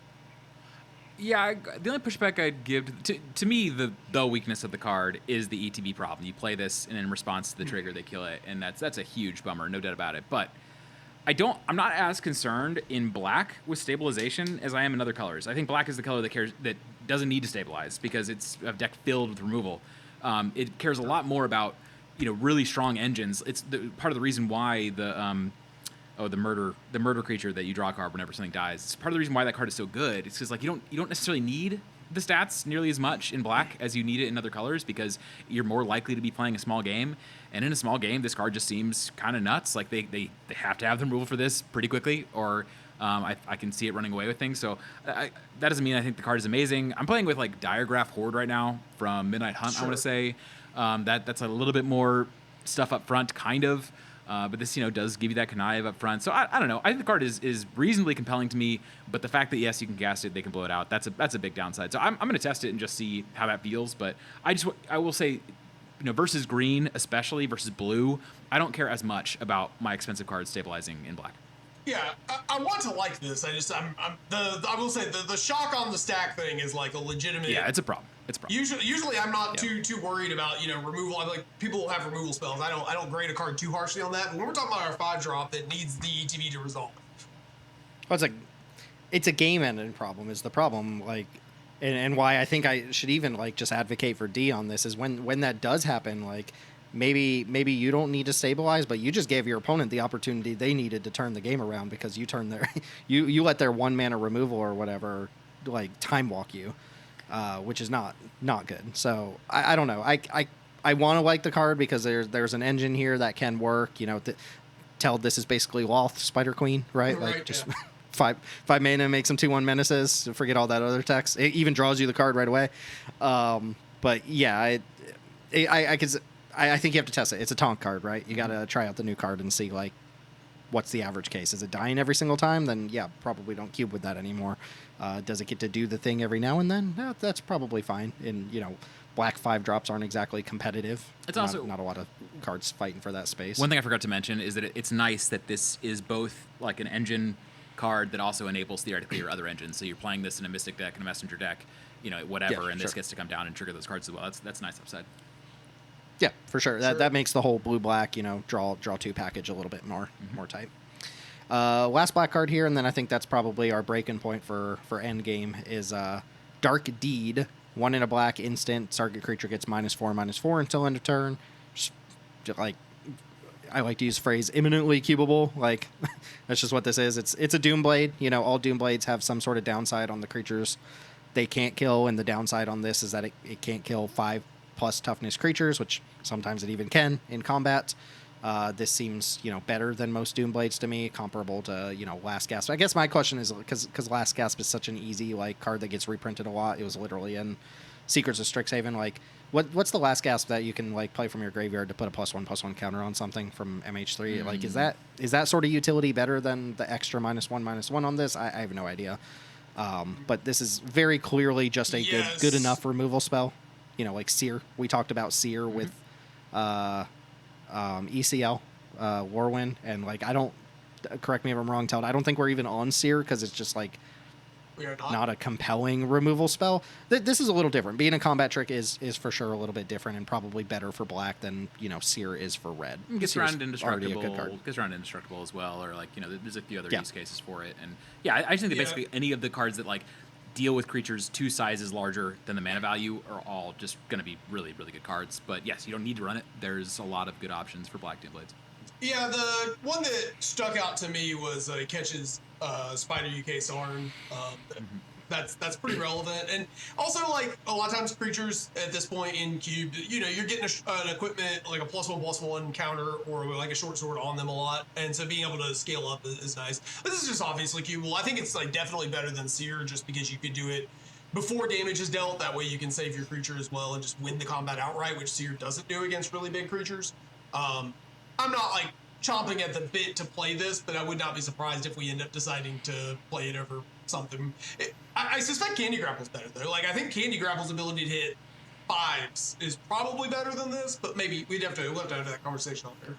One other note here. I've heard some complaints about this art. I think this art is dope, and in foil is going to look incredible, and I'm kind of banking on that because I plan on adding this for CubeCon if it makes it, but we'll see. I think this is actually a compelling looking card. I actually do think the art looks pretty good on this card. My comment was about the Marvel slop as a whole. Oh, I see, sir. Yeah, this is pretty cool art. The bullseye and Electra there, for sure. Okay, let's call that a stopping point for part 1.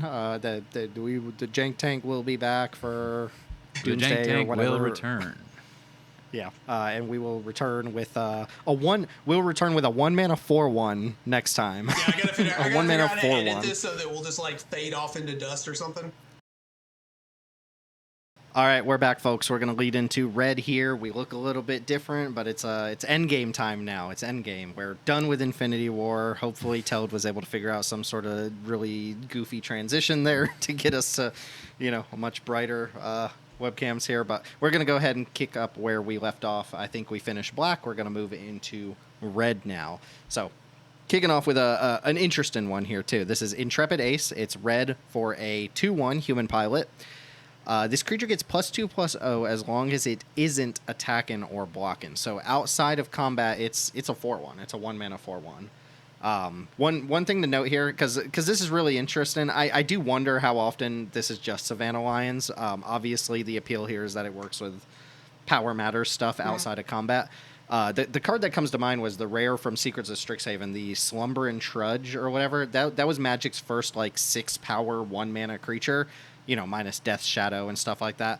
And it immediately started spawning like these archetypes in Modern with like fight rigging and stuff. And that's exactly where my mind goes, is like, okay, what are the Power Matters stuff I can do with this outside of combat? Because in combat, it's just a 2/1 for 1 with no real abilities. So, you know, like if you're on like the 4 Power Matters stuff, this to me feels like one of the best cards you can play as just a 1-mana way to trigger your Garruk's Uprising and all those other 4 Power Matters cards. Yeah, my mind jumped immediately to the green enchantments that care about power. So Garruk's Uprising and the last part on Hunter's Talent. Although by the time you trigger that, you usually can have something that's just big enough naturally.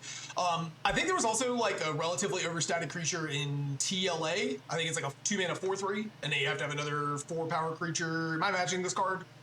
There's Sabertooth or a lion of some sort, yeah. Yeah. Also, this is kind of I mean, it is. I was going to say secretly a pilot, but this is actually just the pilot text reconfigured, right? They crew as if they're 2 power bigger than what they state they are on the card. Sure. So yeah, there's definitely some stuff like that you can do. And one thing that is nice about this card is the cards that care about being small. So like Arabella, some of those it does work with. I mean, obviously Split Skin Doll doesn't trigger. That's a bit of a non-bo there, but working with Arabella is pretty nice. Yeah, I think one of the card types that I like this the most with is station or spacecraft, because the problem with it as like a crew or vehicle crewer is most vehicles that we play with in Cube don't need more than 2 power to crew anyways. So, but station works obviously really nicely with. It works well with bite. You already mentioned. that it works really nice with any card that cares about Power 4 Matter. So I think the card is really cool. Very, very cool. Love this design. Is it good? I'm not exactly sure. I think if you have a Power 4 Matters theme, then this makes a lot of sense. If you don't, it probably doesn't quite get there. Y'all really hate Savannah Lions. I don't hate them as much as y'all, but I need like definitely a very relevant ability on the Savannah Lions to enjoy it. And this one is only going to be relevant sometimes. So I think it's like it's a C, maybe even a low C, but a very, very cool card. And I wouldn't hate seeing it in somebody's cube. I definitely am excited to see where it can go. I think realistically this is probably a D, but it's a D with aura. So like it. Sure. You know, Sure. this strikes me as the kind of card that honestly I could see it being a bigger player in something like Commander, where your synergies are a little more exponential is the word I'm going to use. It's not really the right word, but like your synergies compound on themselves a lot more effectively. So if you really are pushing like the 4 Power Matters thing, this might be a really powerful enabler in that sort of shell. But it's a lot harder to enable in Cube because we just don't have enough of these kind of cards to make archetypes around consistently. But I think one of the problems with that archetype is enablers like this. Yeah, and so true. it's like, it's a give and take. That's why I say like low C. It's like I could actually see this being an important piece for a cube that is doing 4 Power Matters. Sure thing. Yeah, feels like a D to me, but I'll give it a saucy C. Saucy C for sure. Iron Fist, not Iron Man. Iron Fist Living Weapon is up next. This is 2 in a red, 2/3 human warrior hero. Whenever you cast a spell that targets a creature you control, Iron Fist gains the ability to tap and deal damage equal to his power to any other target, and he gains that ability until end of turn. So, again, one of these super heroic cards like Colleen Wing, but this can then tap. So I guess shortcut here is heroic tap, deal 2 damage to any target, but obviously if you can pump this thing's power, which, you're playing heroic, so presumably you can do that, or if you can untap this in various ways, you can get even more out of it for the turn. Yeah, I have been informed by someone whose opinion I usually respect that this card is just Splinter Twin. No names being dropped here, but I have been informed it is Splinter Twin. I do think Was it this me? card's Was really I the cool. one? Sorry. Okay. I do think this card's really cool. The card that actually stuck out to me was the Rejoinder card from the last set. I think that's the name of the spell it cast, yeah. the one drop. Yeah. We said Elite, that you need to find things to do Interceptor. with it, and that's a thing to do with it, right? Because you can untap, target the Iron Fist, then tap it, and then you untap it, and then tap it again, right? We can do 4. Well, the way it works is, and there's actually a combo like this in the main set, is if you have a spell that untaps target creature, you put the spell on the stack targeting Iron Fist. In response, Iron Fist's ability is now on. You tap the Iron Fist, the spell then untaps it, you can do it again. And yeah, I think in the main set, this card is potentially very strong. I think there's a lot of infrastructure in the main set, in the retail set, to make this card good. There's like, especially if you're willing to go into like 3-color or 2-color plus splash and play with stuff like Captain America. I think there's a lot of very cool things you can do with this card, but I think it does require like a lot of infrastructure. You got to be doing heroic stuff. You probably need to be doing Spellslinger in general to care about this, but yeah, I think if you are, it's at least intriguing. I don't know, 3 mana 2/3. It's so narrow. It does nothing on its own at all. So I think you got to be pretty deep into the heroic synergies to care about it. But if you are, I think it has a potentially high power output. Yeah, this is the kind of card that it really gets me excited. But then one of the problems with this like kind of heroic thing that always bothers me is my mind immediately jumps to, well, we can increase its power with equipment. But then you're like, okay, well, equipment, No, this you isn't can't. Valiant. This doesn't turn it on. No, you want like honor. Honor is the card you want to cast on this. I think it's probably a high D is the truth. I think even in your heroic spaces, you probably don't want a card like this that just does absolutely nothing without those support pieces. But it's a very cool card. Yeah, and I do think it's good in the retail I've environment. leveled back and forth between C and D because I don't really like what this card is doing, but I can't deny that there's something here that could do something great. Especially with cards like Tyvar Stand, Repulsive Mutation, and those like X pump spell type effects. Points off for being Iron Fist, though. Points off for being Iron Fist. Danny Rand or whatever. Okay, Molten Lavamancer then. So this is 2 in a red, 2/3 Elemental Warlock Villain. It's got prowess. Whenever a source you control deals non-combat damage to one or more of your opponents during your turns, a lot of qualifiers there, you create a 1/1 red elemental creature token, and the ability triggers only once each turn. So if you burn your opponent somehow during your own turn, you get a 1/1 elemental. So I will admit, my inability to read, this is the first time I've noticed the during your turn clause on this, because I've been sitting here being like, of course we can go Coruscation Mage and like Weststalker Arden. We're just like building our own, machine gun over here. But it in fact does not work like that. There are a lot of maximum 1 per turn cycle, basically. Right. That said, I'm a big fan of the Impact Tremors effects. I love all of them. We play 3 of them right now, and this is instantaneously a token. And I think if you, I forget what card we said about earlier this review, about like if you can somehow get the value out of it right away, it's excellent. This is really good if you can somehow get it down and get the 1/1 in the same turn. I think, as a 3-drop, that's not going to happen too often, but later in the game, it should be, more feasible to do that. And I think the prowess pushes this a little bit over the top as well. That said, it's, again, another red 3, and we're on record for saying our red 3s are actually really, really good right now. So, yeah, I'm not sure there's room for it, but I do find it like an interesting card, especially with some of the other stuff that I already like to play with in red. Yeah. The more the Molten Gatekeeper, Sharpshooter, Archer, whatever the 2-drop is. The more of those. Shocking Sharpshooter. Yeah. The Weststalkers and in addition to the pingers that cast on spellcasts or non-creature spells especially. The more of those you're running, the better a card like this gets. I think this is going to be harder to realize than you think, though, especially because cards like Weststalker aren't part of the difficulty with those cards. It is a good thing that they are so powerful that they demand removal, but they very frequently die. Like your opponent will very rarely allow you to just sit with them and play it. Yeah, I gave this a C originally, but I think this is just a D. Like, it requires such specific cards to work. It's not like a specific lane that has to go in. It's specific cards in that lane. So it's like you put this in your deck that has 2 or 3 pingers effects, and literally it does nothing without those effects. Like, I mean, 2-3 prowess for 3 is effectively nothing in my mind. So, like, I don't know. I think it's very cool. Points for novelty for sure. I feel like they could have pulled back slightly on all the gates here. Like, if this is a 2-mana card, I'd be a lot more interested in it. If you could do it on your opponent's turn. There's a lot of ways in which they were careful with this. I do think this card's actual best friend is the card Thermo Alchemist, because that's a reliable way of pinging every turn. But again, you're right. I'm going to come down to a C-. I'm going to keep it at a D because I think it's interesting and powerful enough that I'm not going to go D on this. But I do think the fact that this doesn't require a specific strategy, but requires specific, one of maybe 10 cards in the average cube at most, does make this hard. And I'm going to kind of waffle it a little bit here, but I think this is narrow but powerful. Is where I'm going to land. I do think there's a lot here. Like, if you could just sit this in play and you have a creature that's threatening to attack for a bunch with prowess and also making a bunch of dudes, that's obviously really good. It's just how often are we seeing that person? Break the tie, Tim. C or D? I think D, and I think the problem with Iron Fist, the unspoken problem with Iron Fist, Molten Lava Mancer, and Jessica Jones, the next card here, is that it's up against Anep and Samurai's Katana and Strife Knight and Superior Foe. Basically a bunch of high power, high output cards that don't require a lot of work. Agreed. Whereas all 3 of these do. Which does bring us to Jessica Jones, which I'm going to revise my grade from a B down to a C. I was a lot higher on this when I thought we wouldn't have as many cards to talk about, so I was willing to go to bat for it a lot harder. But due to time constraints, I'm going to knock my grade down to a C a little bit. But I still go... I see the grades revising to D here in real time. So Jessica Jones is 2 in a red, 2/3, legendary human detective hero. You can tap it, put a stun counter on it, exile the top 2 cards of your library. Exile the top X cards of your library, where X is Jessica Jones' power, and you may play those cards this turn. I already, again, kind of want to revise it because I already know what Teld and Danielius' opinion on the card is.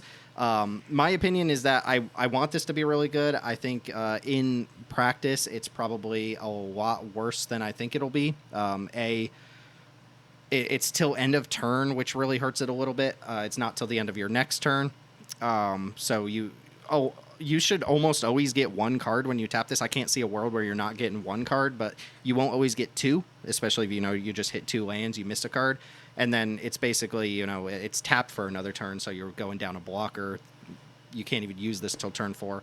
That said, I don't want to put it in D, or at least you guys can put it in D if you both think it's a D. I don't think it's a D because I think if your opponent plays this, you have to account for it. I don't think you can just ignore the card. And a D to me is something I would just completely ignore. But, the fact that this can draw 4 cards over the course of the game for no other mana investment other than playing it up front, I think is enough to push it out a D for me. You could also make the argument that you can pump this thing's power somehow and get extra cards out of it. But I personally don't think that really adds too much to it because you're not attacking with it if you're doing that, and it still has the problem of you can clump too many cards together and not actually play them all. So I'm going to come down to a C on it. Sounds like you guys are both on Ds, but I think a divination that suspends another divination 2 turns later is something to not completely ignore from the opponent. Yeah, I guess I'm just assuming we're not getting a divination.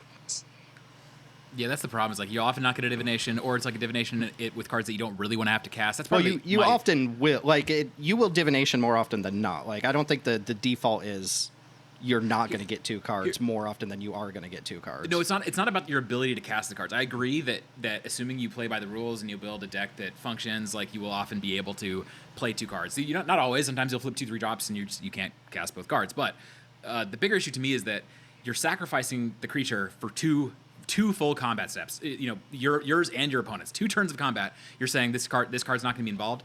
When you do that, generally speaking, you're going to need to spend your mana then interacting with your opponent's board, or you're only activating this in situations that are like wide open and clear. And again, okay, so many cards get good grades in that sort of a context. So my problem with the card is it's putting you into a situation where you need to be spending your mana on a certain type of card, but the card itself is just asking you to spend the mana on whatever it hits. And given all the other issues that I have with the card, like the fact that it doesn't attack well, it doesn't have an ETB, you know, there's a lot of natural things that are wrong with the card. And then also I'm worried that the play patterns are also going to be bad. And what you said before, it's like your opponent plays this and you can't ignore it. I think if I'm on an aggro deck, I'm jumping for joy if my opponent plays this. It's like, sure, tap this down for 2 turns. That's totally fine. Like if you want to try to get some slow card advantage out of this, that's fine. Like I'm trying to kill you. I think I will basically totally ignore it. So I don't know. I think it's very cool, novel design. It's doing stuff in the tip-tappy space again. Like there's a lot of cards in the set that are doing that, and I think we're getting more and more and more of that over time. Maybe there's a lane that develops where this is exciting, but for me, I just think the fail case is too worrisome. Yeah, the big thing here for me is the until the end of your turn, or you can play those cards this turn, because like sometimes you don't cast the cards you get off of a NEP the turn you play them, but usually the way a NEP works is like one of the 2 turns that you get it, you will have a position because the NEP created pressure and drew you 2 free cards that you get 2 turns to cast them. You can cast like one on one turn, one on the other, or you like play a land 1 turn, and then like next turn you cast the like card that you're not super interested in casting, but you just fit it onto your curve.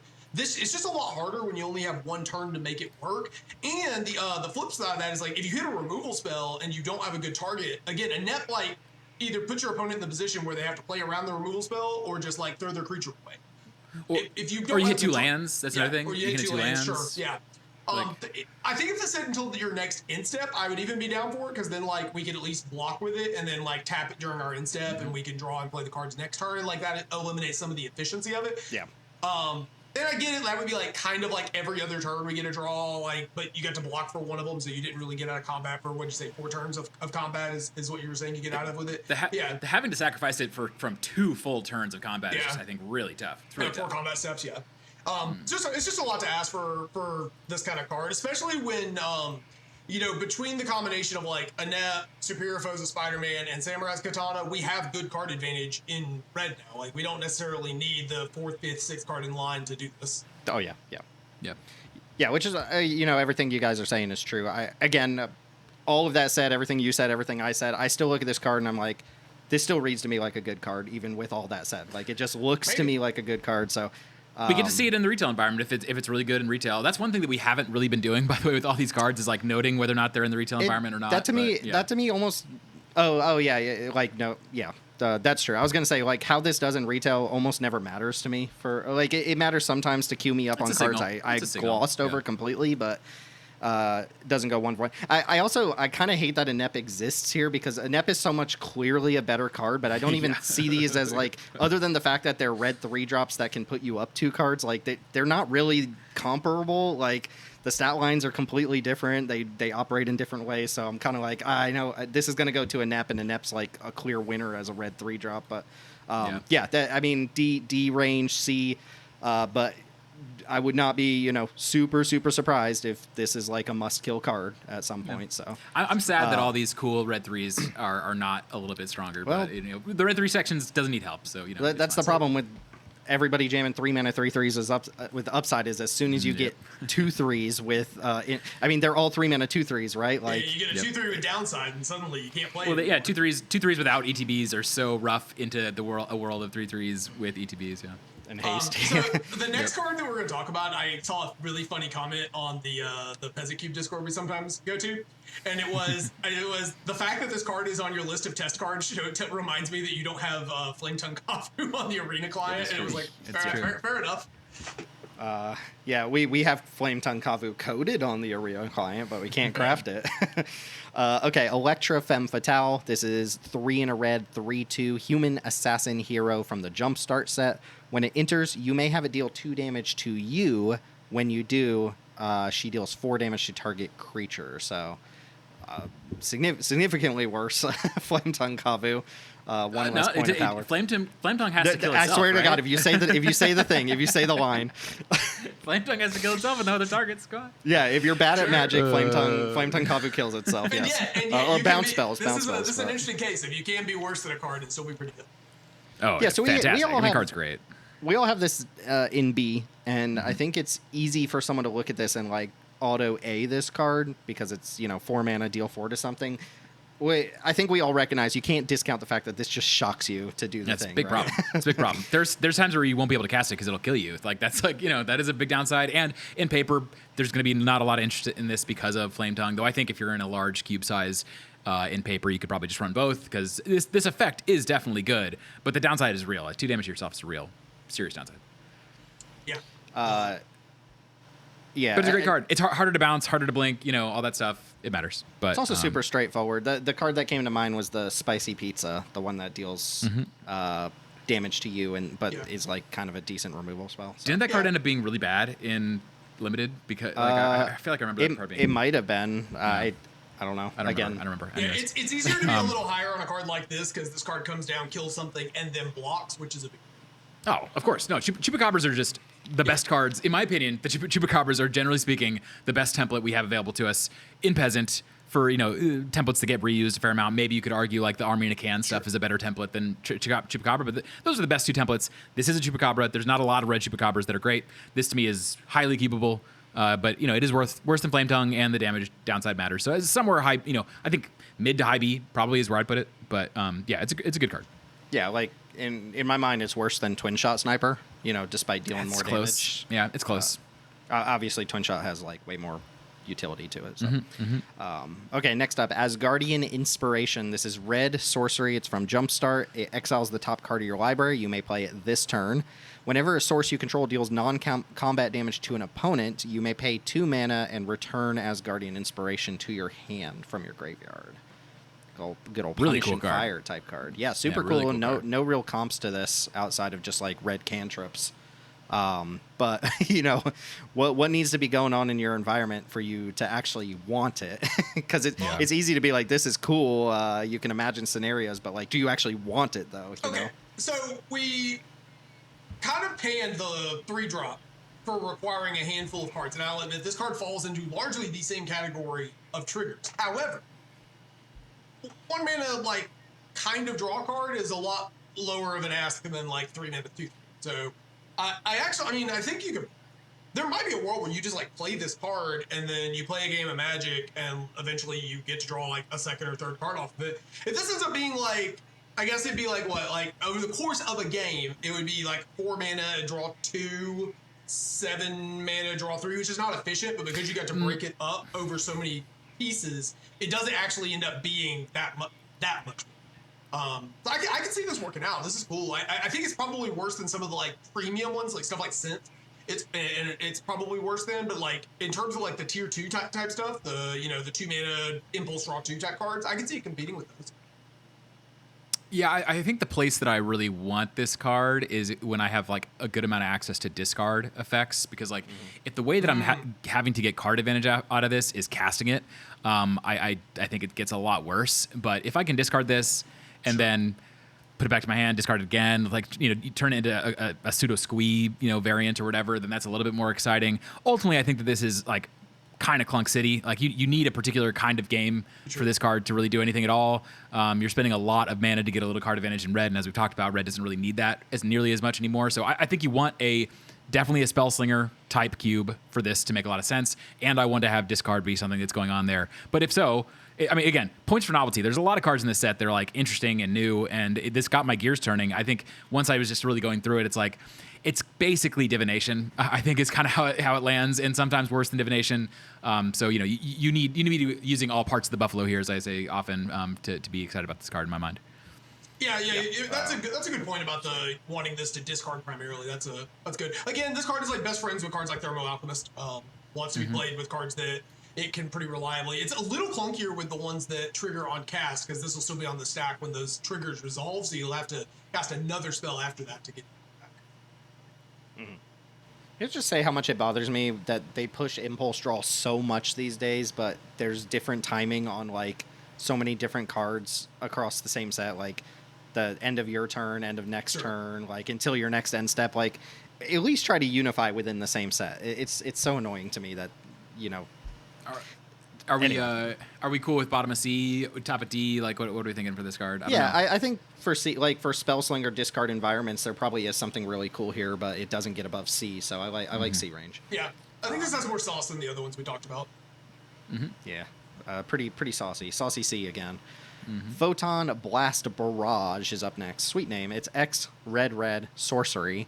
When you cast a spell, copy it X times. You may choose new targets for the copies, and the effect is it deals 1 damage to target creature. So red, deal 1 damage. Put it up in S. Red, deal 1 damage to a creature. For each additional mana you pay beyond that, you get to copy the spell and deal another damage to another creature. So if you're playing like Magecraft or something, that copy and spells thing probably matters, but otherwise this is just like, what is it, like a volcanic geyser, red X, deal X damage, but you get to split it up across any number of creatures rather than all at one target. I'm a big fan of X1 Hate. I think I said that earlier as well. I don't know where this one lands. This doesn't seem like hyper efficient X1 Hate. It's 3 mana for 2 pings, 4 mana for 3 pings, so on and so forth. You could totally see this clearing a board for like 6 mana or something like that, but it's not super efficient, like lower on the curve.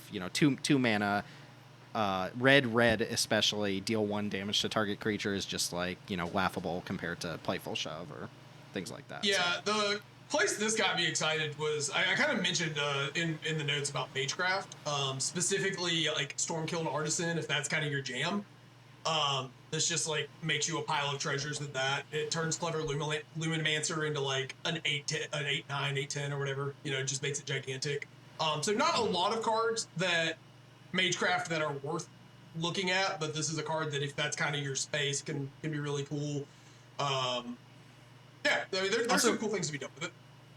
Also, a way to trigger some heroic abilities. I don't know if it triggers all heroic, because I think heroic in some cases cares about casting. Like if you cast the spell, but you could have the original spell target your own heroic creature, and then the rest target everybody else. But the fact that this card you can cast this to trigger your heroic thing while doing a pseudo removal of your opponent's stuff is at least something. I think this is interesting because, like, while it is worse than Magic Missile up until you get to mana value 5 on the spell, the fact that once you do get up to mana value 5, 6, 7, whatever, you could potentially use this to just kill 2 larger creatures as opposed to being just a sweeper. So there's like a little bit of extra play to this effect. And yes, we've seen these effects be really strong in both of our environments for a long time. So I assume this is like a high C in the sense that I think it's weaker than the other X1 Hate we have access to now, but it can work with Magecraft more if we get more Magecraft cards in the future. That's interesting. It can work with Heroic better than the other cards can, and it has a little bit of upside to maybe kill a large creature. So it's a cool card.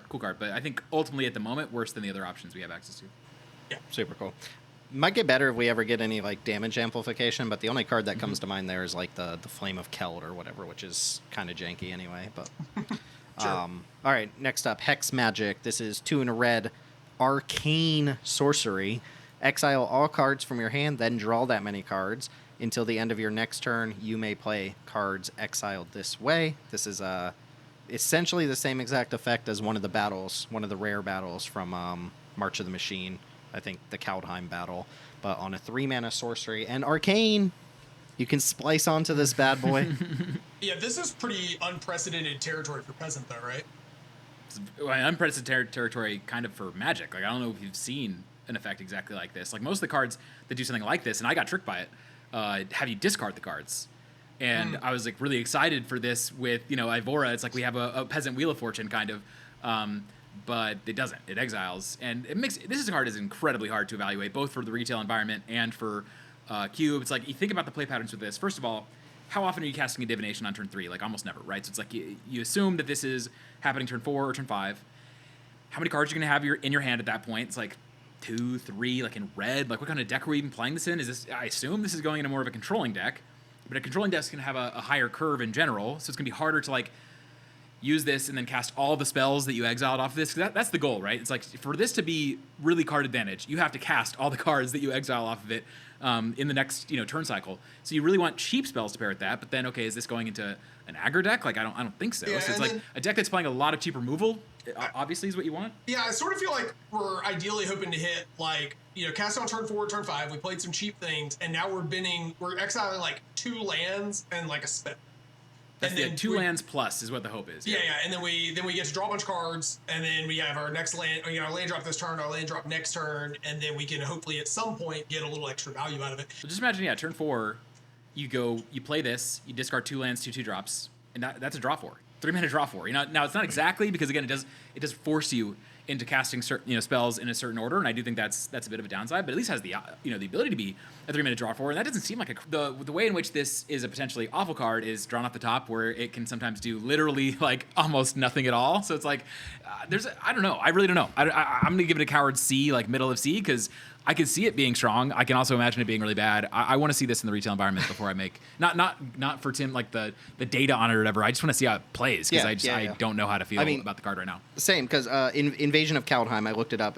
That one was in March of the Machine. It's the same exact text box. It's literally the same exact card, except it had a battle on the back. That card was not very good, right? That card was like not very good. Fascinating. It was 4 mana, of course, though, and a rare, so you didn't see it that often. 4 I think 3 it definitely matters. I mean, this is high highs, low lows. Obviously, I think it's very strange to give this a C, but give Jessica Jones a D. Like this, Jessica Jones puts a body on board and has the similar promises to this card. Oh, but no, but the big difference is this has an ETB. I mean, like you get the advantage the turn you cast it, where with Jones you don't. That's the big problem. But I mean, you might, you might. You may play cards exiled this way. Interesting. I don't. I'm not sure where you're finding room for a card that has the 4 of like 3 mana rummage a card.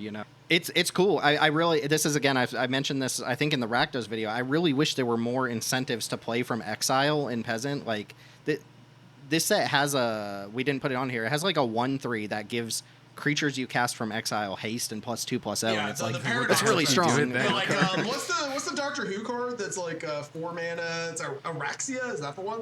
It's like when you play a card from exile, you make it 2/2. It's like best friends with this the kind of card. paradox thing. Yeah.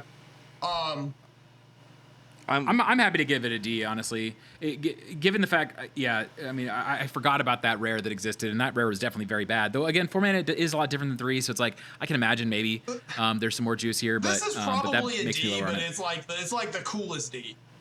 Yeah, 100% agree. Yeah, it's a cool effect, and I mean, I like that they threw Arcane on here. That doesn't matter for 99% of people playing, but it's a cool use of the flavor and function there, and probably makes somebody happy. The quench variant in the set. Slice Rite of Flame that you're playing in your is it that yeah, one? Desperate Ritual, whichever one it is. I don't know. Dampen thoughts. There you go. Dampen thoughts. I don't even know why you would want to splice this effect onto, or splice something onto this effect in the first place, because it discards your splice card, doesn't it, or exiles it? But anyway, okay, moving on from there. Yeah, I think this is a D that like in some scenarios will be like an S. Okay, next up we have Daredevil's Billy Club. This is 1 in a red artifact equipment from Jumpstart. When it enters, it deals 2 damage to any target and 1 damage to you.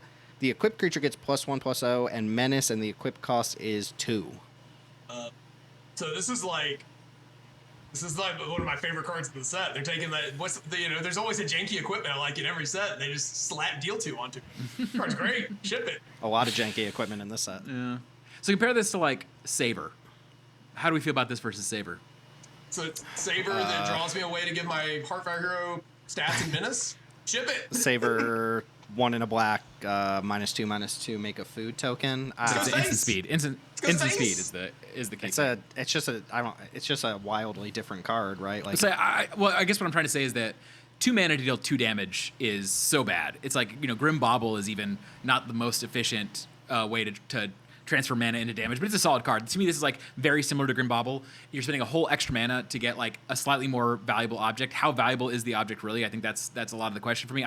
To be clear, I like the card. It's the kind of card I like. It's a, you know, spell as game object. Yes, I don't hate that. I'm just a little bit worried that the game object is not that great and the spell isn't that great.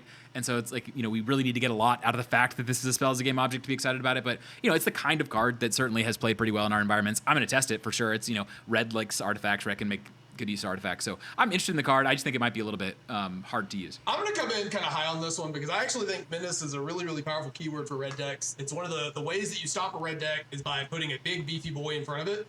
Now you need 2 big beefy boys, or like a big beefy boy and a friend.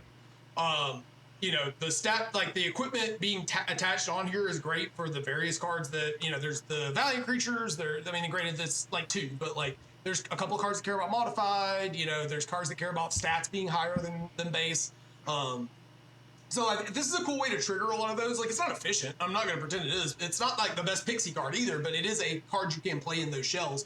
I do also think like, and maybe I'm just becoming like really radicalized about face damage, but like, man, do I love when my early game like removal spell game object can go face. Like your own face, you mean? That one damage to your own face? Goes 2 faces at once. Two faces at once. It's twice as many faces getting burned. It's great. This is like the most red card that ever read it. And then you sack it to Heartfire. Nope, not Heartfire Club. Improvise Club to deal 4 damage to their face on top of it. I don't know, man. This is that's something. They knew what I was the audience they were selling this particular template to, and I'm all in. Yeah. Tell's just ripping Jumpstart packs trying to get this uncommon from some Daredevil theme. Pepper Potts, pick this up, make your 3/2 flyer, replay it, shock yourself, equip it. Shock yourself again. Yeah, that's like a 4/3 flyer. You make your flyer a 4/3 menace flying. Oh my god. There is some card in the set that cares about you being dealt damage, so you know maybe we can go all the way. Yeah, I'm with you, Teld. Obviously, you need to either be equipping this or picking it up and reusing it for it to be a justifiable card, but we have ways to do that. So I'm going to lean towards like a low B on this because, you know, there is just better removal, obviously, but I see the package. I see the force for the trees here. This is like a card that regardless of what you guys want to grade it, this card's getting tested. Like, this is, to me, this demands to be tested. I'm going to test it for sure. Yeah. I'm going to test it for sure. That's an ultimatum. Can't even argue with that. Okay, moving into green. 5 green cards here. I don't know if there are any slam dunk cards, but there's some unique ones here. Again, hold on. Grab Tigra. Tigra's next on our dock here. Sorry. Tigra, Feline Fury. Don't remember that one from any of the the movies. It's 1 in a green, 2/1 cat human hero with flash, trample, and whenever you gain life, put a +1/+1 counter on Tigra. Like the peasant cube dream of a Johnny's Pride Mate, green flash card, +1/+1 counters card, cat person. We're just hitting on every cylinder here. It's a human somehow for Torgal. It's a cat for cats. The cat cards. Yeah, the cat cards. Cards. So Danielius, you're the one who doesn't immediately have this as like a D like joking S here or whatever. You see a case for this card?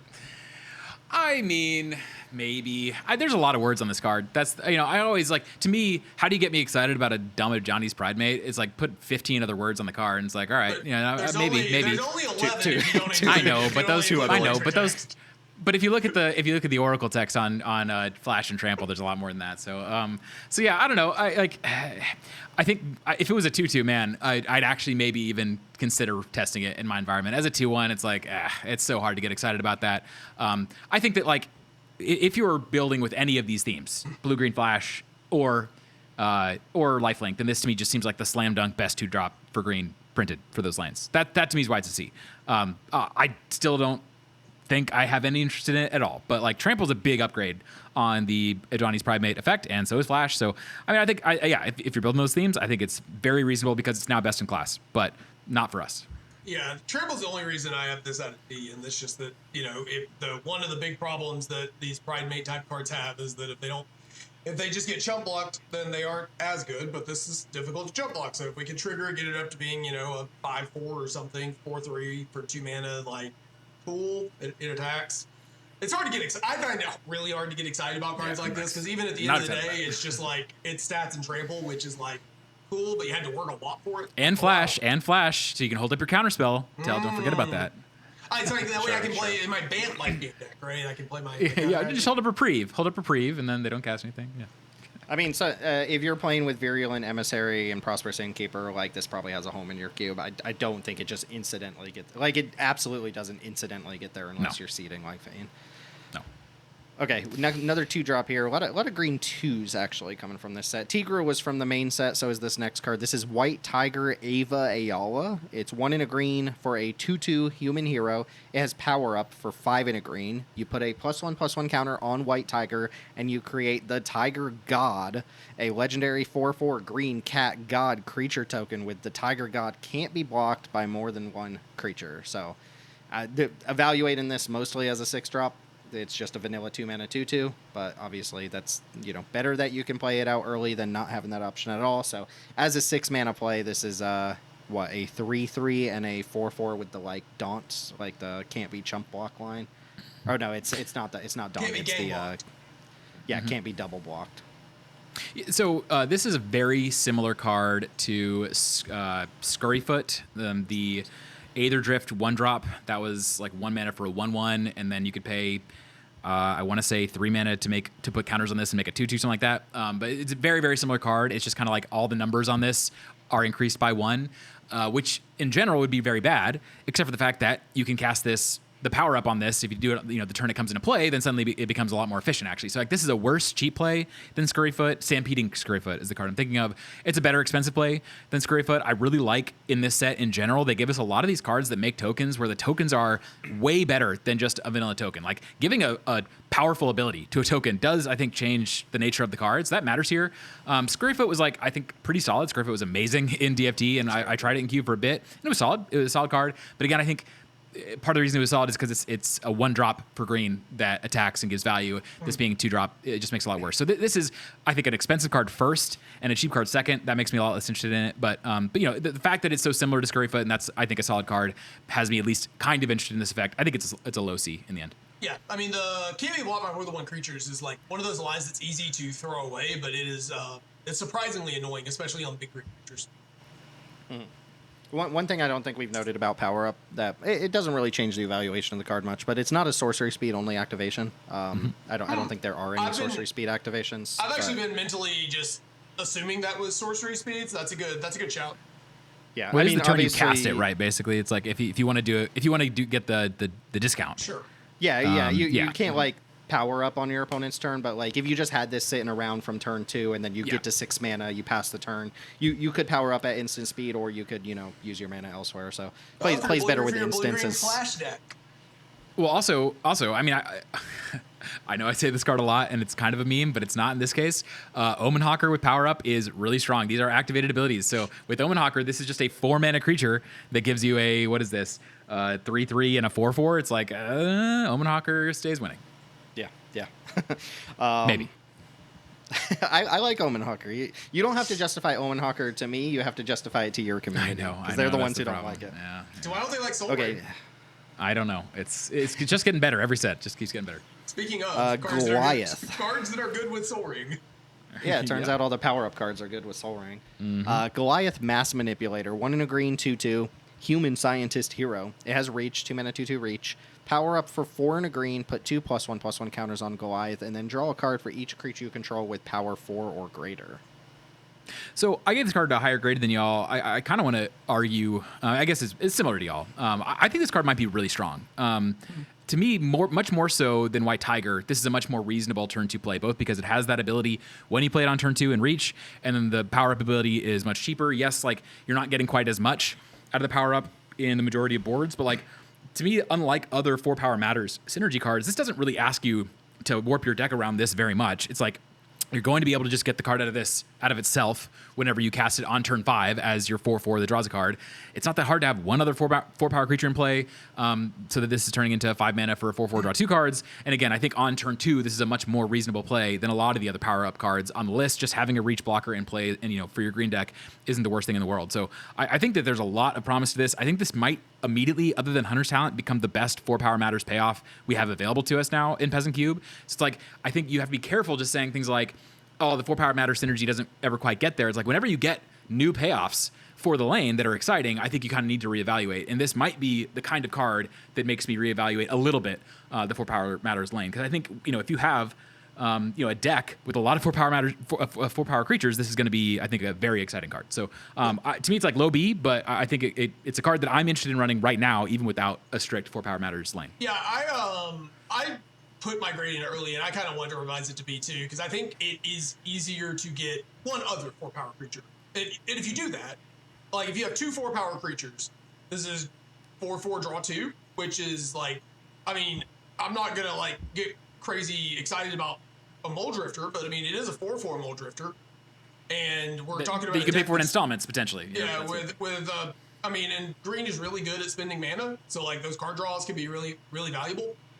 I do think this card is pretty interesting, and it's one of those cards that in these big game states, like when you're in those resource battles and you're both trying to go over the top of each other, this is the kind of card that could be draw 3, draw 4, and at that point, I mean, you are really cooking. This was Snarl Song, yeah. Also, like, this is kind of niche, Sure. but if like you're in we have a pump dude, like I'm gonna use Godmaw as the example because you probably win the game off that, so like maybe it's a bad example. But if you have one of these cards that pumps up your dudes and you get those pumps going, maybe you're able to draw 4 or 5 cards. Like what's the ceiling on this? And 2/2 reach is a good Draw bit your better deck and die. Draw your Sure. deck. That is the 2/2 reach is a good bit better than not. Just being able to block 1/1 flyers is, again, we've mentioned green decks get killed by flyers. This is not the best card at blocking those, but it is able to do that. So yeah, I actually have come up on this card a good bit since I first reviewed it, or first like put it a grade in. Yeah, two thoughts here. First one, just to compare this to a card that I know people are really familiar with, Untamed Kavu. We left that out of our green twos because it's like not that good of a card, but it was showing up in lists. The reason that card's terrible is because it's a bad 2 and a bad 5. This lets you get both sides of the card throughout the course of the game.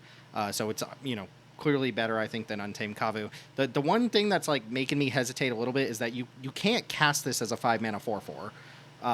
You have to cast it as a 2/2 and then power it up. So the same thing we said with like Madame Mask or whatever is true here, that this could get shocked and then you don't even necessarily guarantee the draw off this. It might not draw anything. So it has the same weaknesses that Madame Mask, the black connive thing. It has all the same weaknesses as that, but it's a 2-drop as well. Madame Mask would be way better if you could just run it out as a 2/2 and then power it up into that card, Okay, and this is specifically an arena thing. And so if you play in paper, this doesn't really matter. But the fact this is a 2-drop and you get to stick check your opponent when you cast it, I mean that It matters. That does matter. It is gonna provide you valuable information. Much in the way that you read your opponents for bluffs in paper Magic, stick checking your opponent's a big part of the arena metagame. So like, it is what it is. Just wanted to note that because for the 4 Power Matters lane, this will not get caught by cards that care about 4 power creatures entering, but it will only get caught by things that check 4 power on board. So like it can't trigger Garruk's Uprising. It can't. It won't get haste from your cactus. Actually, I think the cactus guy might still be able to give it haste. It's beginning of combat. Yeah. So there's stuff to think about there.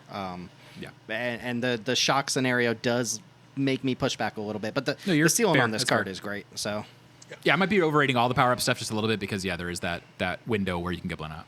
Yeah, which also means, I mean, the reverse of that is true, that they work with things that care about small creatures, like Teld mentioned about Arabella, but that wasn't a power-up creature, but you get my point. Okay, everyone's favorite Marvel character, Tippy Toe Terrific Partner, is up next. This is 3 and a green, 2/4, legendary squirrel hero. If you would create one or more tokens, instead you create an additional food token. So it's got that Peregrine Took ability there. And then at the beginning of your end step, if you gained life this turn, draw a card. I'm actually kind of interested in this because it's not just a 4-mana 4/4 green dude, and those cards always suck. This does something different for a green 4-drop. If this were a 4/4, you'd be like, it's terrible. I would be off of it in a heartbeat.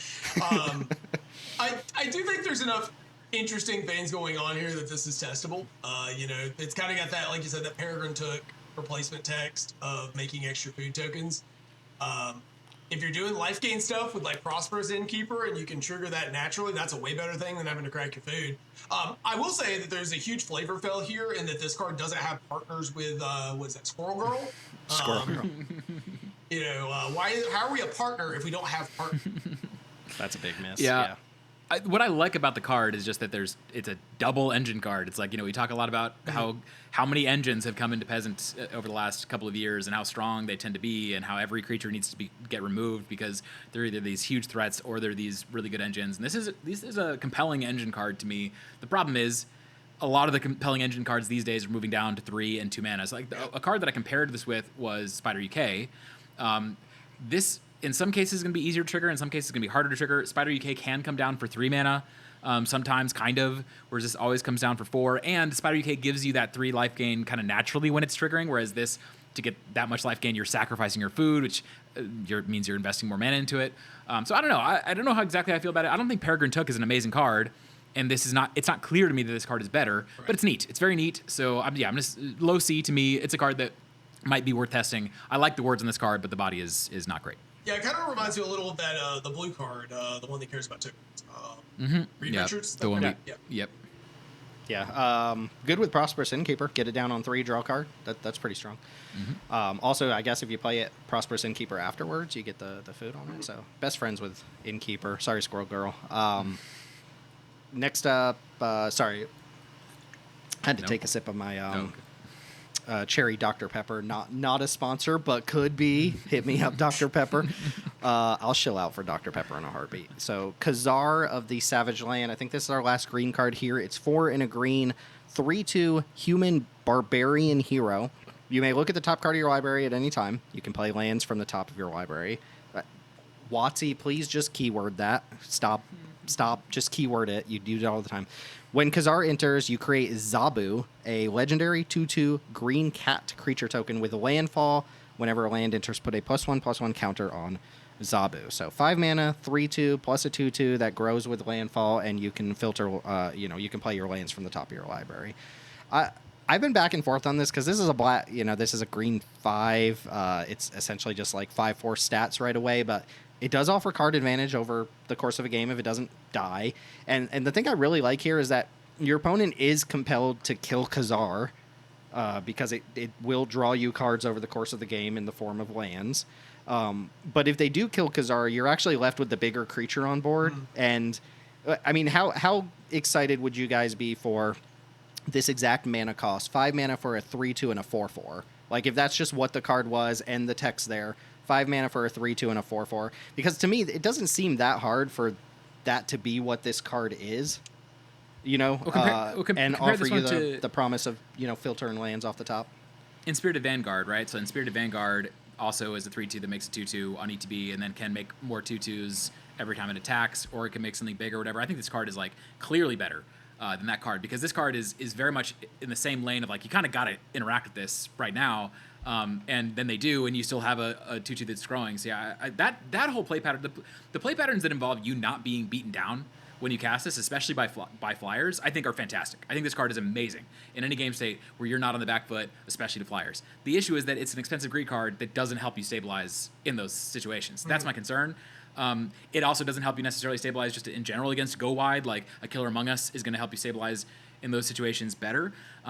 But man, this is a compelling card. 2 bodies that they have to be concerned about. Card advantage potentially fits really nicely into the landfall lane that has been so strong in both of our cubes lately. So I'm very interested in this card. I think like high C only because it's an expensive green card that doesn't stabilize you that well, but I think it's very compelling. Yeah, and I think one really compelling thing about this card that is not written on the card is that the landfall decks, the like social decks, that you're going to want this in the most. I mean, this probably goes in a lot of green decks, but assuming you're playing in those landfall decks, you tend to play a lot of landscapes, which means you are going to, some percentage of the time, be able to use the fact that this card lets you look at the top card of your library to crack your landscape and shuffle your deck, but also that's going to grow Zabu even faster, right? You're going to be more likely to get that 4/4, 5/5, 6/6 out of your Zabu.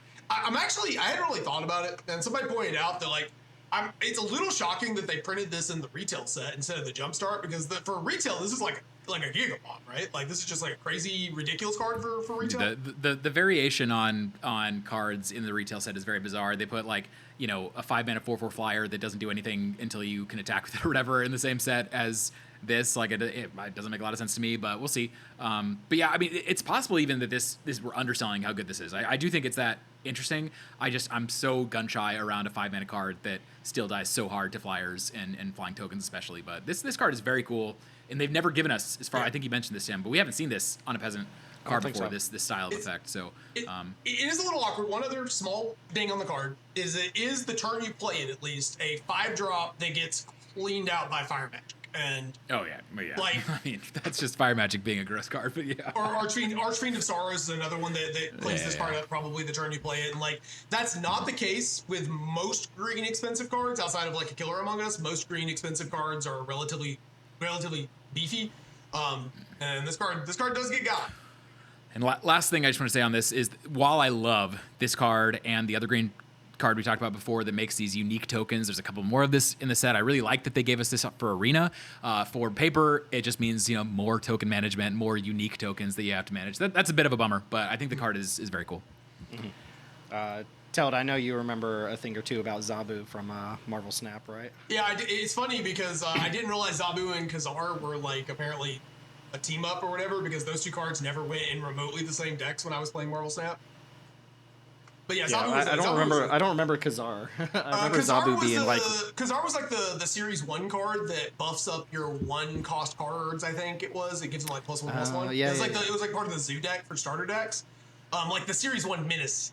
And then Zabu was a card that made your 4 drops cheaper is what it did. So the idea is you could like play Zabu and then play Khazar, I think. But like Zabu just made a bunch of these like mid-range decks into total menaces.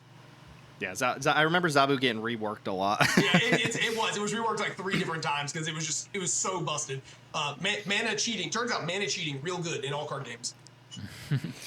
Okay, we're going to move into multicolor now, and I just want to point out up front, there are 15 multicolor cards here, and 13 of them that we're going to talk about are hybrid. This to me is where the set is exciting as hell. There's a lot of cool stuff here. Yeah, I'm going to actually let Danelius take Captain America here, just because I know you've been brainstorming a lot around. I do want to real quick just point out that there are now 13 Magic the Gathering cards with Captain America in the name of the card, and only 2 of those existed before this set. So like, calm down a little bit. Don't worry. In 2 years, we'll have 20,000 more cards, and you'll forget all about this one. This is Captain America: Living Legend. It is a 3/4 human soldier hero. It's got vigilance, busted keyword, and whenever a creature you control becomes tapped during your turn, if it's the first time that creature has become tapped this turn, untap it. So the immediate comparison with this card is Veteran Beast Rider. It's got the same stat line as this. It doesn't have vigilance naturally, but that does have the 4 mana. Your team gets +1/+1, and then on your end step, you get to untap your creatures. So where are the important differences between this and that card? Well, that card, number 1, has to survive to your end step. That's a big one. So if you're attacking with your team and then they just kill your Beast Rider, you don't get any of the untaps. Captain America has vigilance naturally and gives all your creatures essentially vigilance naturally. So that is, in my opinion, just a better version of that untap effect than what Beast Rider has. Beast Rider has the pump ability. Captain can synergize, though, with a lot of different abilities that are interesting. So one, that immediately should come to mind for folks that play Modern Peasant is Water Tribe Rallier. You can tap all your stuff pre-combat to Water Tribe Rallier, draw your card, everything untaps. They're ready to block or attack again, or activate to Water Tribe Rallier again. Also, it works really, really nicely with vehicles, because you tap your creature to the vehicle, the creature immediately untaps and can be used now again in combat, and then the vehicle gets to attack and then untap again, so it can get used on your opponent's turn. If you have mana dorks like Omen Hawker, for instance, really, really nice with Omen Hawker. Really nice, obviously, with just any creature that has a tap ability like the Soldier that we talked about earlier in this set review. And there's some other interesting tap abilities in this set, and I'm guessing we're going to get more and more of these. So one of the comments that I just made was that this feels like an incredibly important signpost for a lane that doesn't quite exist yet, but is rapidly developing over time. And even without that lane, I think this card is still relatively strong. I think it's strong enough to just run it, I guess is what I'm trying to say. I think white-blue is confused enough that you can just run this and it's going to play out really well in a number of spaces. I don't think it matters that much that we don't necessarily have a super defined tip-tap, white-blue lane at the moment. I think you can kind of just play with this and then let it happen organically. So, yeah, I think the card is really strong. I think somewhere in B is where I'd put it. I think I'm planning on testing it myself. Yeah, I think the synergies with vehicles in particular is like, it's awkward because there aren't a lot of effects like this, so you can't jam your cube full of vehicles. But this kind of card existing does give some hope for vehicles in cube, because like that's a big downside of vehicles in cube is that they usually will tap you off one of your creatures. Vigilant, giving all of your creatures like actual vigilance, like one of the things too, like we were talking about, is like this compares kind of negatively when you first think about it to Veteran Beast Rider, because it doesn't have that pump effect that is usually pretty good with that card. But the fact that you play this and now you know if your attack is going to be profitable or not, because like your opponent can't, if they want to kill your Captain America, they're holding up mana, right? You have to play this pre-combat, which, sure, that sucks. But your opponent also has to pull their trigger before combat, which means you don't get in those spots of like, I've attacked with 5 creatures expecting to untap them and now I don't get that. You have all the information head up. And yeah, like, you mentioned like tapping for Water Trap Rallier and then attacking. I think the most common play patterns could be attack and then tap your dudes for Water Trap Rallier on your opponent's turn. Sure. But like whatever, same thing. It's all pointing to the fact that like water bending and all these mechanics we get that care about tapping are really powerful with this card. And this is one of the handful of like 3 mana cards I can think of recently that have come out that don't make a game object, don't draw any cards, and yet I'm still really excited about. I mean, they front-loaded the stats here, right? Like, it's just got good stats. I do think it's tappers works well with, yeah. Yeah, I think it's really cute that you guys are attacking, whereas people like me and Fletcher are 100% just activating Water Tribe Rallier the second time. The individual card I like the most with this is that mom vehicle that has Flywheel vigilance Racer. itself. That's Flywheel what I was Racer. thinking, yeah. Oh man, it's so so hot good. with Flywheel Racer. God, yes, we've done it. And that card is just like slightly too bad for cube. So maybe this draws it up. I don't know. Yeah, you get to untap the creature that crewed it and get extra mana out of it. That's so good. Yep. Yeah, this card is really good, and blue white, like the blue white section's about to be like Station Monitor, Soul Herder, Captain America. It's just gonna be some flying matters card. Yeah, like, But yeah, blue white is confused, but that doesn't mean blue white has bad cards. And this is really good. Again, you're Owen Hawker. You've been championing Grand for the past like Heck yeah. Can't get a conversation in with Danielius without Grand coming up these days. It's so good with Grand. Yeah. Also, like in your generic like blue white mid-rangey flyers, artifacty whatever decks, just again like winning races Vigilance, by giving you the ability to block. Like attacking and blocking in the same turn is not fair. It is you are cheating. You are quite. I mean, no you're not, because the vigilance is a mechanic. But based on the way you expect combat to flow, you are cheating. This untaps your Canyon Crab after you've attacked with it. It's huge. Oh my god! What? Okay. Next up, big Best player card here. in the set. I mean, Peasant Cube's done. Like we're between this and the Simic, like where do we even go from here? Like we were literally done with Peasant Cube. It's solved. Like we can move on to other things now. Okay, Shuri Vibranium Technologist. This is 2 and an Azorius hybrid. 3 mana total for a 2/2 human artificer hero. It has vigilance. I didn't even realize this had vigilance too. When it enters, choose one. You can create a 1/1 colorless robot hero artifact creature token with flying, or you can draw a card. I mean, there's so many words. It does on a everything. hybrid card. How is this possible? It does everything. Even without vigilance, take that out. I'm already like S tier hybrid, fits in 7 decks, and it even makes a fly. Like they were very, very generous. An with artifact, this card. a flyer, vigilance, flying, artifact, draw. There's so many words. Enters. There's so many words on this card. On a hybrid card, like if this was mono blue, I would be stoked about this card. If this was mono white, I'd be interested in it. And it's hybrid. Like this card's crazy. And relegated to Jumpstart. None of the individual things this card is doing are like out of bounds or too powerful or anything. Totally. But the fact that this is like closer to colorless than not, and just works with like everything, works with the game object stuff, works with the draw 2 stuff, works with the okay. So like I mentioned in my plan about Soul Herder, my comment about Soul Herder when we were talking about it, is Soul Herder makes it very difficult to get assertive, and you have to play it with Necrotals because you don't just want to play it with card draw creatures. But like with this card, we can play and we can make some 1/1s, and now Soul Herder can make us some more 1/1s to attack with while we're generating value. Like that doesn't flip the what I said on its head or anything. It doesn't completely change the way the card plays out. But this is a really flexible card because if you're in the spot where you need board presence, it gives board presence. If you need card advantage, it gives card advantage. Like card does lots of things good. Yeah, this is why we say for these tiers. We're not saying that this is the strongest set card in this set for Cube. I'm saying that this is maybe the single highest equity card we've ever seen printed for Peasant. I can't imagine a Cube that can't make really good use of this card and isn't going to be really happy to be playing with this card. That's to me, just windmill slam it in every single cube in existence. Yeah, I can see the absolute peaks of power. Like if you're playing with like the really, really, really messed up cards, I can see the output on this card not being good enough. Just because it is 3 mana and like you're not outputting like a ridiculous amount, but it is a very consistent and good card, and it's like I said, it's close to colorless. Like you're gonna play this in a ton of times. That's my take. Is I think this is dethroned in my eyes, Thraben Inspector as like the most cubable Peasant cube card of all time. Okay, for Peasant Cube specifically, maybe. I'm still going to hold that Thraben Inspector is a more overall cubable card. It's a better card. It's a better card. Yeah. I'll give you that. I'll give you that. Yeah. But this is so cubable. Yeah. I mean, this is crazy. Dunlin Corbane, like. And this is why. What was the other guy? The drone shield or the shield drone, thing? Yeah. Like just compare that to Shuri. Like, yeah, I don't understand. And Vigilance too, like super underrated. Obviously busted keyword, but like great place to put stats. If you're doing the counters thing, great place to put some counters or like a Mech Coaster. Yeah, this is now like the standard for this style of effect going forward. Period. And the fact that they gave it to us on a hybrid card is just like wild. Well, is this like this is going to be like a Malevolent Rumble type thing though, where it's like anytime we get something even remotely close to this, it's like how do you trump this now, especially being a hybrid card? And it's like I'm not sure. I'm sure they'll do it, but we got one more of those coming up. Stay tuned for that. But back to real gold cards. Real magic. Killmonger, Scourge of Wakanda. This is 2 black, green, 3/3 legendary human mercenary villain. When it enters, you may sacrifice another creature. When you do, destroy target non-land permanent an opponent controls. And as long as there are 2 or more creatures in your graveyard, Killmonger gets +2/+1. Should be a 5/4. This is a iterated on version of Skyfisher Spider in the green black.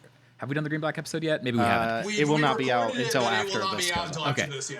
I believe I gave Skyfisher a high B in that review because Skyfisher Spider is it's a version of a Necrotal Chupacabra effect.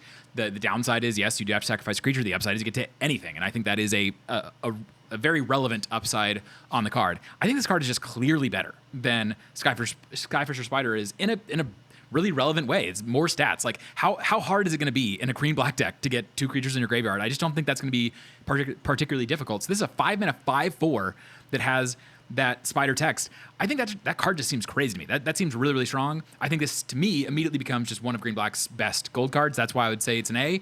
I don't think you need to build around it. I don't think there's anything you need to really consider that much with this card. It's just going to be really, really strong the majority of the time. So, yeah, that's why I would have it up, a little bit lower than these other A's, but I think it's a really, really strong card. Yeah, my initial thought was this is not much. I mean, it is better, probably, than the Spider. Spider blocks a little bit better. This is a bigger card, though, so might end up blocking even better since it blocks 3/3s.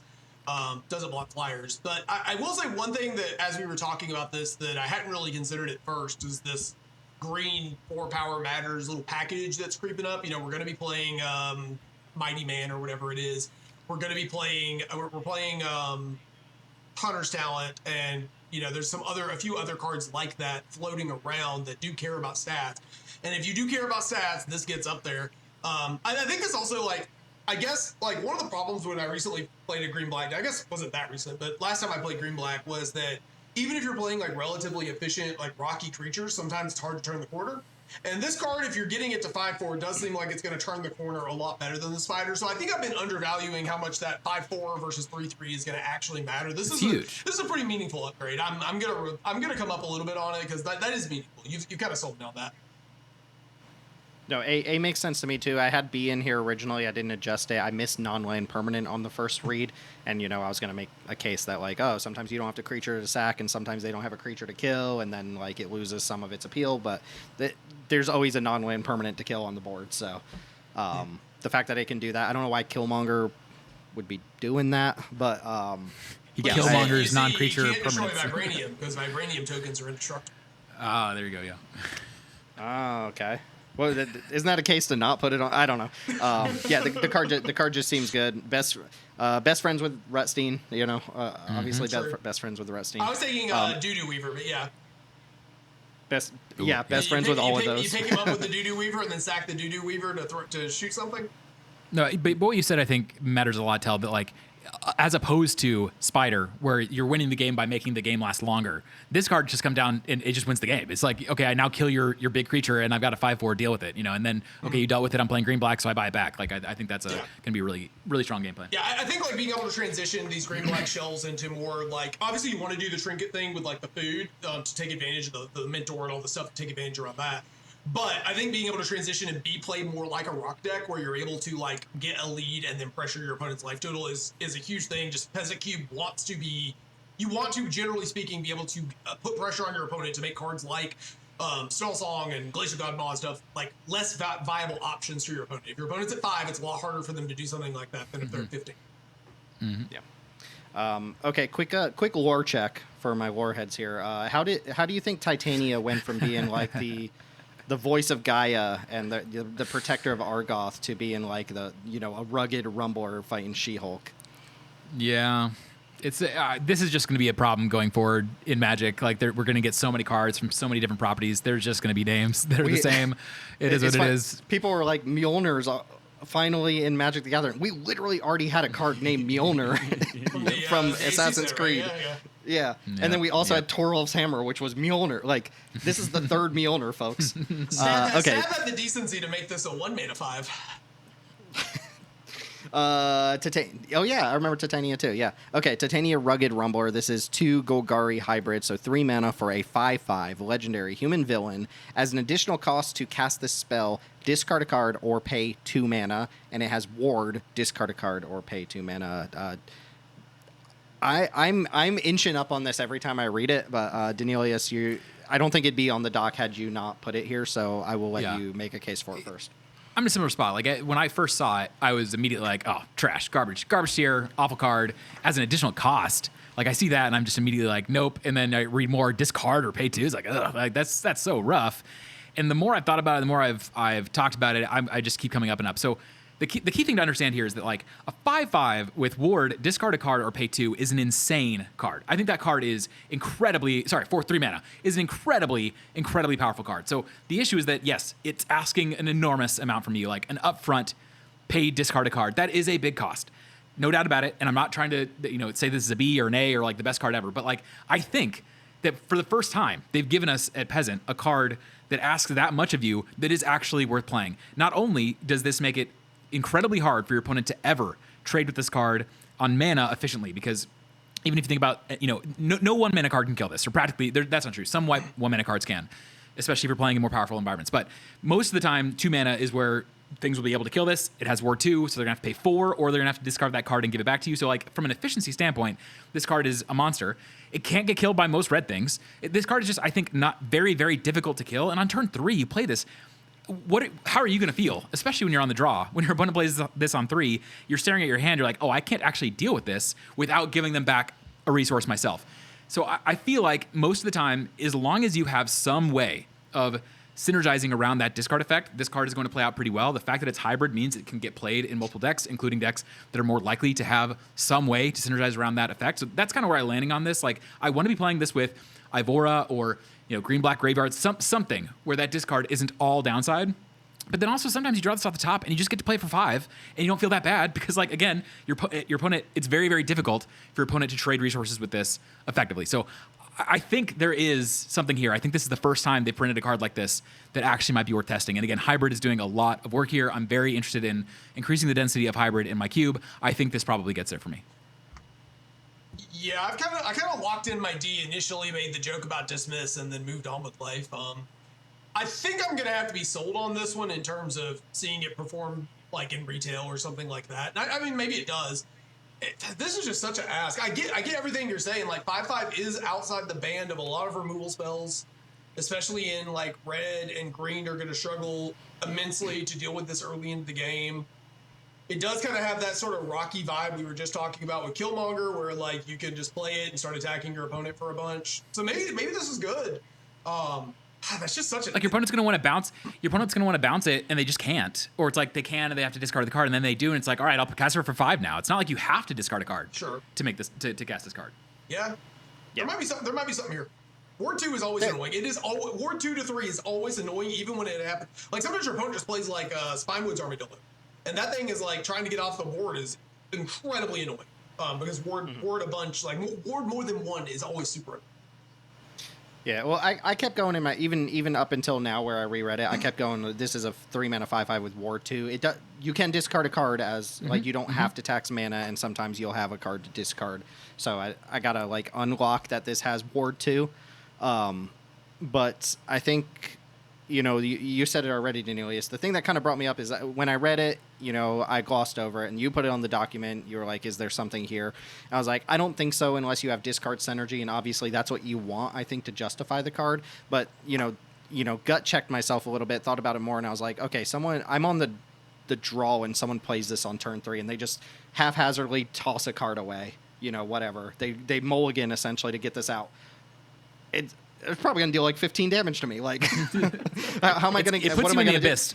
It puts you in the abyss so fast. Yeah, it reminds me. There's so many older cards like Blood Rage Brawler came to mind as like the 4/3 2-drop that you discard a card when it enters, or there's an old flip creature that was a 2/1. You could discard a card to turn it into a 3/2 flyer, and it was like sometimes people just willy nilly in retail limited throw away a card, just go down on advantage and get the overstated creature in play, and you would take a huge chunk of damage off of it.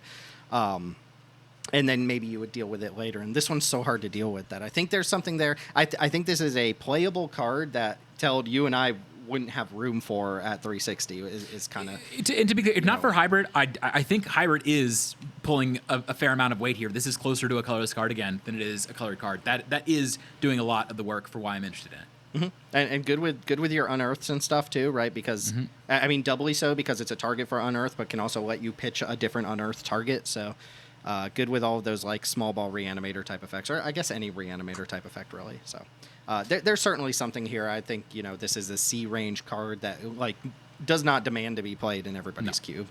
Yeah. Less so U.S. Agent John Walker. less so, yeah. Why are there no spaces in the name of the card? That bothers me as an editor. Like, why is there no space after U.S. Agent? Am I missing something? I kept on having a hard time searching for the card. Is it a USA thing? I think it's a USA thing. Is the joke. Oh, I get it. Okay. U.S. Agent. U.S. Agent. Yeah. I'm not familiar with the character here, so I'm assuming that's the joke. Okay, U.S. Agent John Walker is 3 and an Orzhov hybrid, so 4 mana for a 3/2 legendary human soldier hero.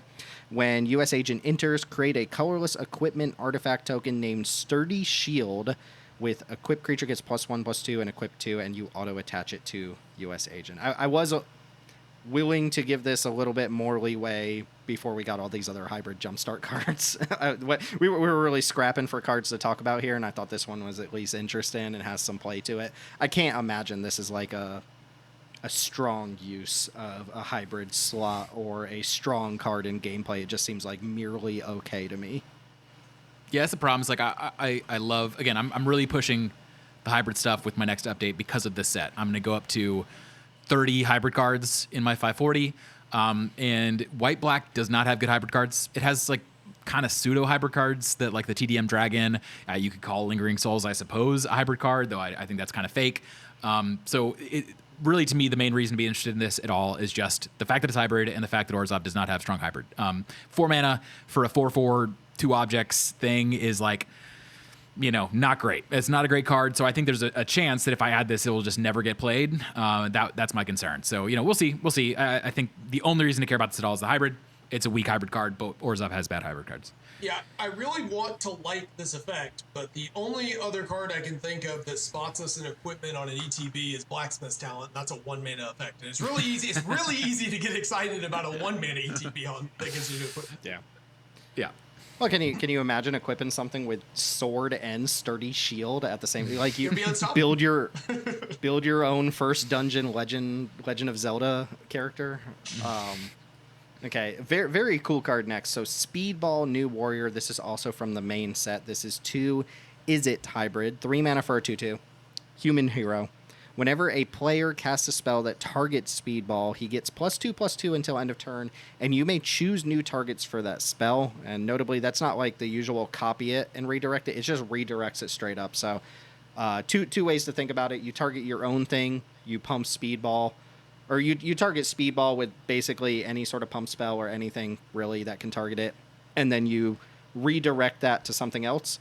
Or if your opponent tries to single target remove this, you get +2/+2, and you just bounce the removal spell to something else if there's another viable target. Yeah, you kind of think of it as like hex proof from instants and sorceries. Except for it's not. That's the problem. It's like Tim was saying. Like if you have a rider on your instant and sorcery, like destroy target creature with power, blah blah blah, or whatever, or target red or blue creature. It's like I think for cube that part matters less, though it does matter for retail. There are some cards that will kill this where it might not be easy to redirect. I mean, there's a lot of cool play to it, though, right? Fascinating card. Absolutely. You can target this with your own removal spells to pump it, and then bounce the removal spell to something else. Obviously in a heroic style environment, like probably the retail limited format, you target, this with any sort of pump spell. This gets pumped from its own ability, so it's a 3 mana 4/4, and then you bounce that pump spell to, what you really wanted to target in the first place. So, and it's kind of hard to kill. Notably, it's only spells. It doesn't interact with abilities at all, so this could just get, sniped off by the twin shot sniper and stuff like that. But a very novel effect. In fact, I can't think of any other card in Magic history that does like exactly this. Ivy comes close, but even that's a little bit different. Yeah, I think that this is a weird card to me because, yes, not at all a card for our environments for multiple reasons. One reason is just we don't have the Spellslinger stuff or the heroic stuff, but also because we're playing a lot of things that can kill this very cleanly, like Grimbauble. Grimbauble just kills this without a problem. So not at all a card for our environments. Then if you think about the heroic / Spellslinger environment, do you actually even want this there? Because is like essentially a hexproof creature that then has this ability. Could that just be like too good? Like that's just something weird about the card. Is like hexproof creatures in a tricks environment might be scary. But yeah, in the retail format, you can go Blazing Crescendo into Temur Battle Rage, which is like there's like a version of that in this set, and you're just 19 or 18 your opponent or whatever with like a pseudo hexproof creature. So this card I think is very very cool, very fun. I'm not exactly sure what cube wants it, but there's enough novelty here that I think some cubes should consider it for sure. Mm-hmm. Works with your Heartfire hero too, right? Mm-hmm. Like Valiant only cares that you became the target rather than having to cast the target. So yeah, this is a very cool card. In the art, so clearly goated. Yeah. Well, what is Speedball? Is he like a stretchy dude or something? Is he just the Flash or something? No idea. I believe he is a young and carefree superhero. I'm gathering that. Not a worry in the world for this spandex savior. I wish. Why I wish. Anyway. Okay, cool card. Not a high grade for a cool card. No. Next up, Wakandan Tusker. This is 1 in a Selesnya hybrid, 2 mana, 2/3 elephant from Jumpstart. I think all the rest of these cards are from Jumpstart. So actually, that's not true. Whatever. 2 mana, 2/3 hybrid. When this creature becomes tapped, you gain a life and scry 1. This is clean. This is just a clean card. I want to Yep, hybrid doing all the work here. I want to not like this card because it's so incredibly boring. But like, 2 mana, 2/3 in 7 colors, and like has synergies for life gain if you care about that, and also fixes your draw, kind of. Like, kind of good. This is a good color. This is a good colorless adjacent card. Yeah, if this was colorless, in my mind, it would be a slam dunk. And so it's not quite colorless, but it's close enough. And again, you got to have hybrid sections, but I think that this set has again totally changed in my mind the landscape for Peasant hybrid sections. You can play so many of these cards, so I would encourage folks to reevaluate that. If you're trying to do the life gain thing, these are the kind of life gain cards you should be running. This is just a card that you're going to put in your deck as a curve filling 2, and like maybe you're not over the moon to play it, but you're like whatever, cool. Yep. Yeah. Obviously, it's a white card for Captain America. Your vehicle deck or whatever. It's like there's again tippy tap synergies. Could matter for this card. So this card seems to me like a card that will trend up over time as well. Yeah. Mm-hmm. Yeah. This just feels also. On this. I don't think this is niche. Yeah, I like B. I feel like this type of thing where you're just like in the draft, you're like, man, I really need another 2-drop, and you see this like late in the pack, and you're like, oh cool, I'll take that. Another 2-drop. There you go. Good 2-drop. Okay, Miss Marvel. By the way, this is really showing me. It seems like because we've had a bunch of Jumpstart things in the past, and this is the first time I feel like they've solved a Jumpstart issue by using hybrid to kind of solve that, because hybrid is really good in the way Jumpstart works. This to me means if we see a set coming up in the future where they announce that there's going to be a Jumpstart tie-in, we should probably be like way more excited to hear that then. If they decide to follow this formula again. For sure. Miss Marvel Elastic Ally. This is 2 Selesnya hybrid, so 3 mana for a 2/2 mutant inhuman hero. It has reach. When it enters, target creature gets +2/+0 until end of turn. And whenever a creature you control with power greater than its base power deals combat damage to a player, draw a card. That ability triggers only once each turn. Scuffed Kutzel. Very scuffed Kutzel, I'd say. There's, some slight upside that it has on Kutzel, and that the turn it comes into play, it definitely enables that draw, reasonably effectively versus what Kutzel does. Kutzel kind of does, in that it turns off your opponent's, in combat interaction, if that matters at all. But 3 mana 2/2 is tough. That's a tough sell. So the hybridness of this, I feel like, has to be pulling a lot of weight. And given the fact that we just have this Wakandan Tusker, I think I would rather play Tusker first. That being said, white-green doesn't have a lot of great hybrid options. So if you're looking to run 2 or 3, then I think this is reasonable. I think that second ability, I think, is quite strong. It's somewhere in Z to me. Yeah, makes sense. I think if I want to put this in my deck, I'm going to want to have 2 drops with evasion. That's like the idea here is, or either evasion, or I'm okay, I think. Or high toughness. High toughness, yeah, that's what I was going to say, is that way you can force your opponent into a bad block that maybe they just let you have the card. But if you don't have one of those 2 things, I'm not really into this. And like afterwards, it's still a 3 mana 2/2. It's such a hard sell. If you get a Dragoon's Lance on 2, your opponent probably has to kill this. But like otherwise, it's kind of hard to believe that this is going to pull enough weight even at. Yeah, I think definitely the fact that it works so much better with job select style equipment or living weapon style equipment is something to note here. Like if you're playing this in your white blue flyers deck and you have the 1 drop from MH3 and Dragon's Lance, et cetera, it's going to perform a lot better. Yeah. Worth noting too, the combat damage ability sticks around. It's not just on the +2/+0 for that turn. Next up, another Selesnya hybrid here. This is Spider-Man to the rescue. This is 2 Selesnya hybrid, so 3 mana, 3/2, legendary spider human hero. It has flash, vigilance, and reach, and it has no one dies. Whenever Spider-Man enters, you may... It's so funny because he dies so easily. Well, everybody knows what no one dies is also. That's like a classic Magic mechanic. Yeah. When will we see no one dies again? When Spider-Man enters, you may tap him. When you do, another target non-attacking creature you control gains indestructible until end of turn. There are so many riders on this thing. Yeah, for an ability called No One Dies, it sounds like it's more like in very specific circumstances, that thing won't die. Can you imagine just like frame the flavor here for a second? Like Spider-Man's trying to save someone, but they were attacking, so he can't do it. And then they just die. Is the flavor that he like saves, he's only there to save like innocent bystanders? Innocent, yeah. There you go. Okay. Yeah. Yeah. Okay, I know this probably would have been a little bit too pushed for this kind of effect in retail, but like, come on, can we not make this a 2/3 so we could like flash and block things?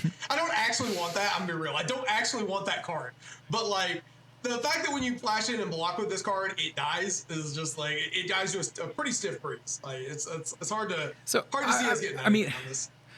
So the thing is like, this is power creep. At the very least, this is power creep. There's a lot of words on this card. The only card in my mind that touches this at the peasant level in terms of like the number of words on this card being a 3 mana 3/2 flash with a lot of other stuff happening is Scuttling Sentinel. The card from the clue set. It's a hybrid blue-green, so it is harder to cast. It's also a 3/2 flash. And then that puts like a counter on a creature you control and it gets hexproof until end of turn. This can potentially... Not often, but it can save things in other scenarios, specifically like your opponent casts, a 1 damage to all creatures kind of a card. You play this, so you play this in your like white blue flyers deck with your mischievous mystic. They go to wipe your whole board. You at least save your mystic. Like there's situations where this can have advantage over the Scuttling Sentinel. It's easier to cast. It goes in more decks. Has vigilance. Has some stuff. I think Scuttling Sentinel is actually pretty strong. My final grade on this is I think you're only playing this for the hybrid. and this is going up against 2 other hybrids in green-white in this set. I think I like Wakanda and Tusker the most out of these 3. I don't know if I like Spider-Man or Miss Marvel more. I think they both have some things going for them. I think one of these probably should be a C, whichever one we think is better, and the other one's a D. I think they're close, so I'll let you guys make that judgment. If you think they're both just Ds, that's fine too, but I think one of these is like pretty clearly now white-green's like second best hybrid card, maybe third best at worst. Even if it's not an amazing card on its own, it's hybrid, close to colorless. Even if I agree with you that they're Selesnya's second and third best hybrid cards, that feels like damning by faint praise. Like, I don't feel like either of these cards are doing enough for me to really care. Of the 2 of them, I mean, I can see worlds where you use the Miss Marvel to do something. This one's a lot harder of an ask for me, I think. I mean, it does. It's got like, I mean, it is better than Ambush Wolf, I guess. Probably. It's way better. I mean, like you go like. Sorry, Ambush Wolf. You tap with 3 mana open. You pass with 3 mana open. They go to kill your thing. You save it. It's like that. That's like that's not a bad play pattern, right? Like that seems to me to be quite reasonable. Yeah, I guess like. That's fine. I mean, it's not excellent, but it is fine that you can do that. And I guess you could push an attack in. Like you could play this really janky and run it out pre-combat and then attack with something. Yeah, if for whatever reason they tap out before they attack, you could like eat a 1/1 token with this potentially. There's okay. I tell you what, I'll say that this one is the better of the 2 because I think this one has slightly more play to it because the Miss Marvel just requires us, I think, to be on the play and play a 2-drop flyer. I think it's a lot bigger ask. It makes your blockers indestructible. I think that matters too. Like you go to block and then you just make your blocker indestructible. That could be a thing. And all that would be bad if this was like a spell. But it's a creature. It's like a creature with keywords. Like I can't imagine this is bad. It also doesn't. It's not easy to get you card advantage, but it can get you card advantage. So it's like I don't know. It's just hard for me to imagine that this card is bad. It's easier for me to imagine that Miss Marvel is bad. It's very easy for me to imagine this card is bad, but it's easier to imagine Miss Marvel is bad. Yeah. Okay. I think Spider-Man's probably the better of the 2. I do wonder, it does have a lot of keywords, but there's so many words on this card. I mean, it's like there's so many words. Yeah. I don't know. The art's really not doing it for me either here. The card probably seems fine. Miss Marvel does have the fail case of being a 3-mana 2/2 do nothing. That's essentially. Really so that to me is just worse in general. Mm-hmm. Getting attacked by mosquitoes here. Okay. Next up, this is going to be an A or an S. It's going to be an A or an S. So we've got Braun Amadeus Cho. This is 1 Simic hybrid, 2 mana for a 1/1 legendary Gamma Scientist hero. When it enters, you draw a card. Good buy-in, and then it has power up for 4 and a Simic mana, so 5 mana total to put a +1/+1 counter on Braun for each card in your hand. They did it again. We're done with Peasant again. I mean, this is the ultimate cantrip creature, and that's coming from someone who hates cantrip creatures. Sorry. Like, they took the Pawn Prophet, the Boran Pawn Prophet, or the Gallant Citizen, or your Elvish Mystic, and they made it a card that goes. You now only have to use 1 slot in your cube on this instead of playing every one in every single color, and it does something in the late game. So this card looks excellent to me. I would argue S for the same, very similar reasons for arguing. For Shuri, but I'm fine. I'm fine going with this. I can't imagine cutting this card. I think this card is like not the most impressive in terms of raw power, but just it's gonna go in a lot of decks, and like this one, even compared to Shuri, I think might even be more playable in a way because your deck is always you can always put more 2-drops in your deck. There is no limit to the number of good 2s you can put in your deck. So whether this makes the cut in your deck or not, whatever, but there is a point in almost every draft where you're like, I could use another 2, and there you go. Real quick on hybrid, like, a big bummer is that all of these really powerful hybrid cards are UB, they're Marvel, and some people will just have a strong enough distaste for that they just don't want to play with these cards. But like, colorless cards have never been down, further than they are right now. It's like, why play colorless cards when we get access to like pretty close to on-rate effects that are really close to being colorless? It's like, I just don't really. Don't play more than 5% of your cube as colorless cards at this point. There's just no reason to, as long as you're willing to play with these cards. You were supposed to have 30 in a 360 card cube. I don't want flexing a guy getting photos taken by cell phones in my card already. But like, you can't. You can get it altered. Get it altered. It's your cube. You're allowed to ignore this if you want. But for us, we are not able to ignore the flexibility and the like cube equity of these cards, no matter what our The personal feelings about them. flexibility. Yeah, and in general, I just think that like, so there's a couple things you can do if you want to push your hybrid section. One, cut colorless cards. I think even more exciting to me is cut fixing. If you find that fixing is too much, or if you have too high density of fixing in your environment, which I feel like at the moment I do have a little bit more fixing than I want, I'm just gonna cut fixing and add more of these because these are cards that get played in more places. They essentially act as a kind of draft fixing. When you're in the draft, you need a card that can just go in more decks. Hybrid cards are really great in that scenario. Yep. Quick question before moving off of Braun. If you deleted power up on this and you just had it be the hybrid, cantrip creature, like where would you be on that? Because it's already minus power up, it's already better than the Pawn Prophets and like it's actual hybrid as opposed to the similar pseudo hybrid. High B, low A, something like that. I'd probably drop it to A. I think the fact that we're getting some scaling into the late game on this is relevant, but like it's not the biggest selling point of the card. Just it's takes care of all the cantrip slots. Yeah, and it's more words. Yeah, I think, okay, that was also my read. There was A. Okay, other Simic hybrid here. This is Ant-Man Reformed Rogue. It's 2 and a Simic, so 3 mana for a 2/3 human rogue hero. Whenever you cast a green spell, Ant-Man gets +1/+0 and trample until end of turn. Whenever you cast a blue spell, Ant-Man gets -1/-0 until end of turn and can't be blocked this turn. And whenever Ant-Man deals combat damage to a player, you draw a card. So this is pretty novel in terms of like 2/3s for 3 saboteurs. I was trying to look this up right now. I did it beforehand and I forgot to save the thing, but there's not many cards that are 3 mana 2/3s for 3 that do the saboteur effect. We got one in the last set, the snooping, whatever it was called, the white-black card. Snooping Page, yep. That's white-black. This is like the opposite of being a gold card. This is closer to a colorless card, and it has that effect. And other than that, there's like basically nothing. No 3 mana 2/3s that have the saboteur thing going on. Maybe it rare or mythic, but not. This is a very, very uncommon to get this. And then the fact that it is hybrid. So if we just stop there, hybrid 2/3 saboteur, I think there are some people for whom that would already be kind of exciting. That I don't think that would be enough for us.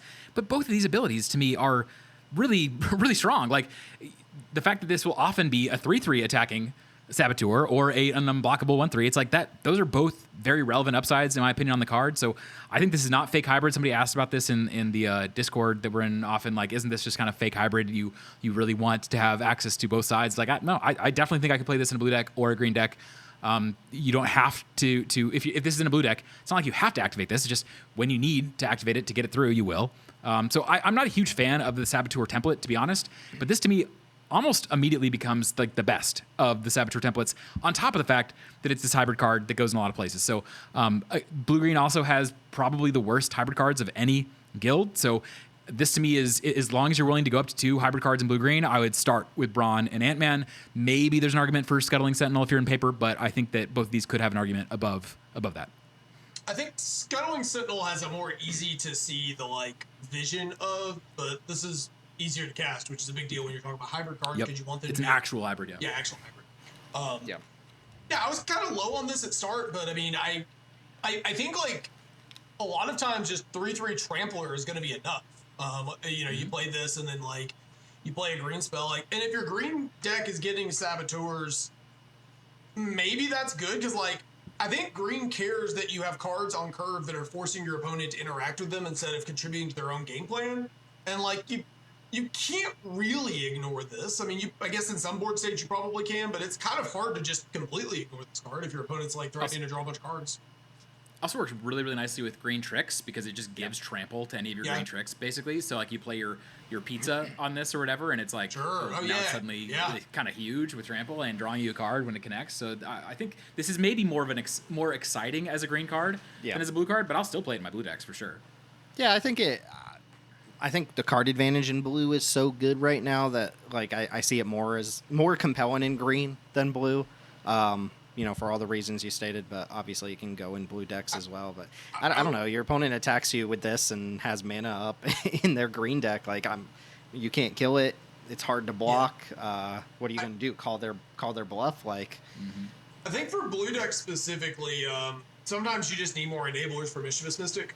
And so this is it's nice. I will say one downside of playing as a blue card too, as opposed to a green card, is that if you play a blue card to get this unblockable, and then your opponent does something that requires you to cast another blue spell, you could end up shrink it not to 0 power. power. Yeah, shrink it to 0.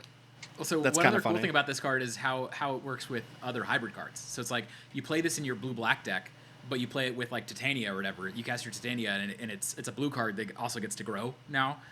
So there's some cool stuff you can do there. It doesn't necessarily actually work all that well with blue-green cards because like you get the +1 and then the -1, and like trample plus unblockable isn't that exciting. So it kind of weird there. But yeah, I think it's a really exciting card. Yeah. This is also where I have to push back. Sorry, just to get my piece on this. I have to push back a little against people who are just like, oh, it's slop. This is uninspired Magic design. This is such a cool design for Yes. what Ant-Man is. You cast green, he gets bigger. You cast blue, he gets small. Like, that's such a cool design. Unfortunately, we're going to, roll that straight into friggin' Marvel Boy here, which has the most uninspired design of all time. But, like, that's such a cool way to do, like, a shape, a size change in creature. Yeah, I think just reductively calling it all slop and saying it's uninspired when, like, the card designers for some of these effects, they clearly knew the vision that they were trying to go for, and they were, like, capturing a piece of something outside of Magic and create new and novel effects is really cool. Yeah. I mean, I don't like the source material either, but, some of these designs are really cool. This ended up being a very fascinating set. Yeah, they put haste on the wizard. Like, how is that not the coolest thing in the world? Okay, so everyone said their piece on Ant-Man there. I think C range until proven otherwise, but compelling C. Marvel Boy is up next. Marvel Boy Novar. This is 1 Boros 1/1 legendary Kree soldier hero. I don't know what that's all about. Whenever another creature you control enters, and whenever you activate a power-up ability, put a +1/+1 counter on Marvel Boy. This is funny. I Definitely think not Marvel Boy, no variants, huh? Wow. Was there not a card in TMNT that was just this for like 3 mana instead of 2 mana? Yeah, we always get this at 3 mana. If you're looking at 2 mana or less for this effect, you're looking at Little Orphan Lita, but that only can trigger once per turn. You're looking at like Experiment 1, which can't always trigger, or Woodland Champion, which can't always trigger. So starting as a 2 mana 1/1, that's obviously really sad. But play this in any go wide deck, and this is a pretty impactful threat in my mind.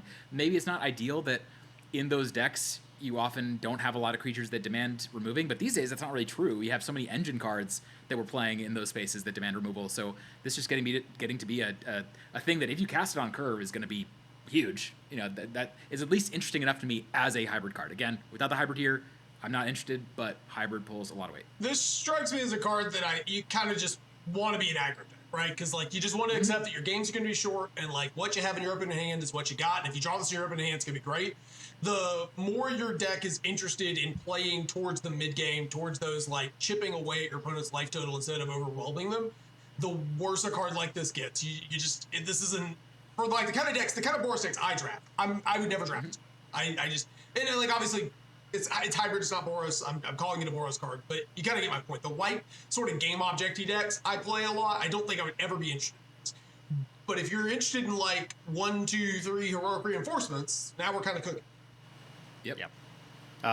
Yeah, this card's all in. It's pretty easy to see like exactly what the play patterns for it would be.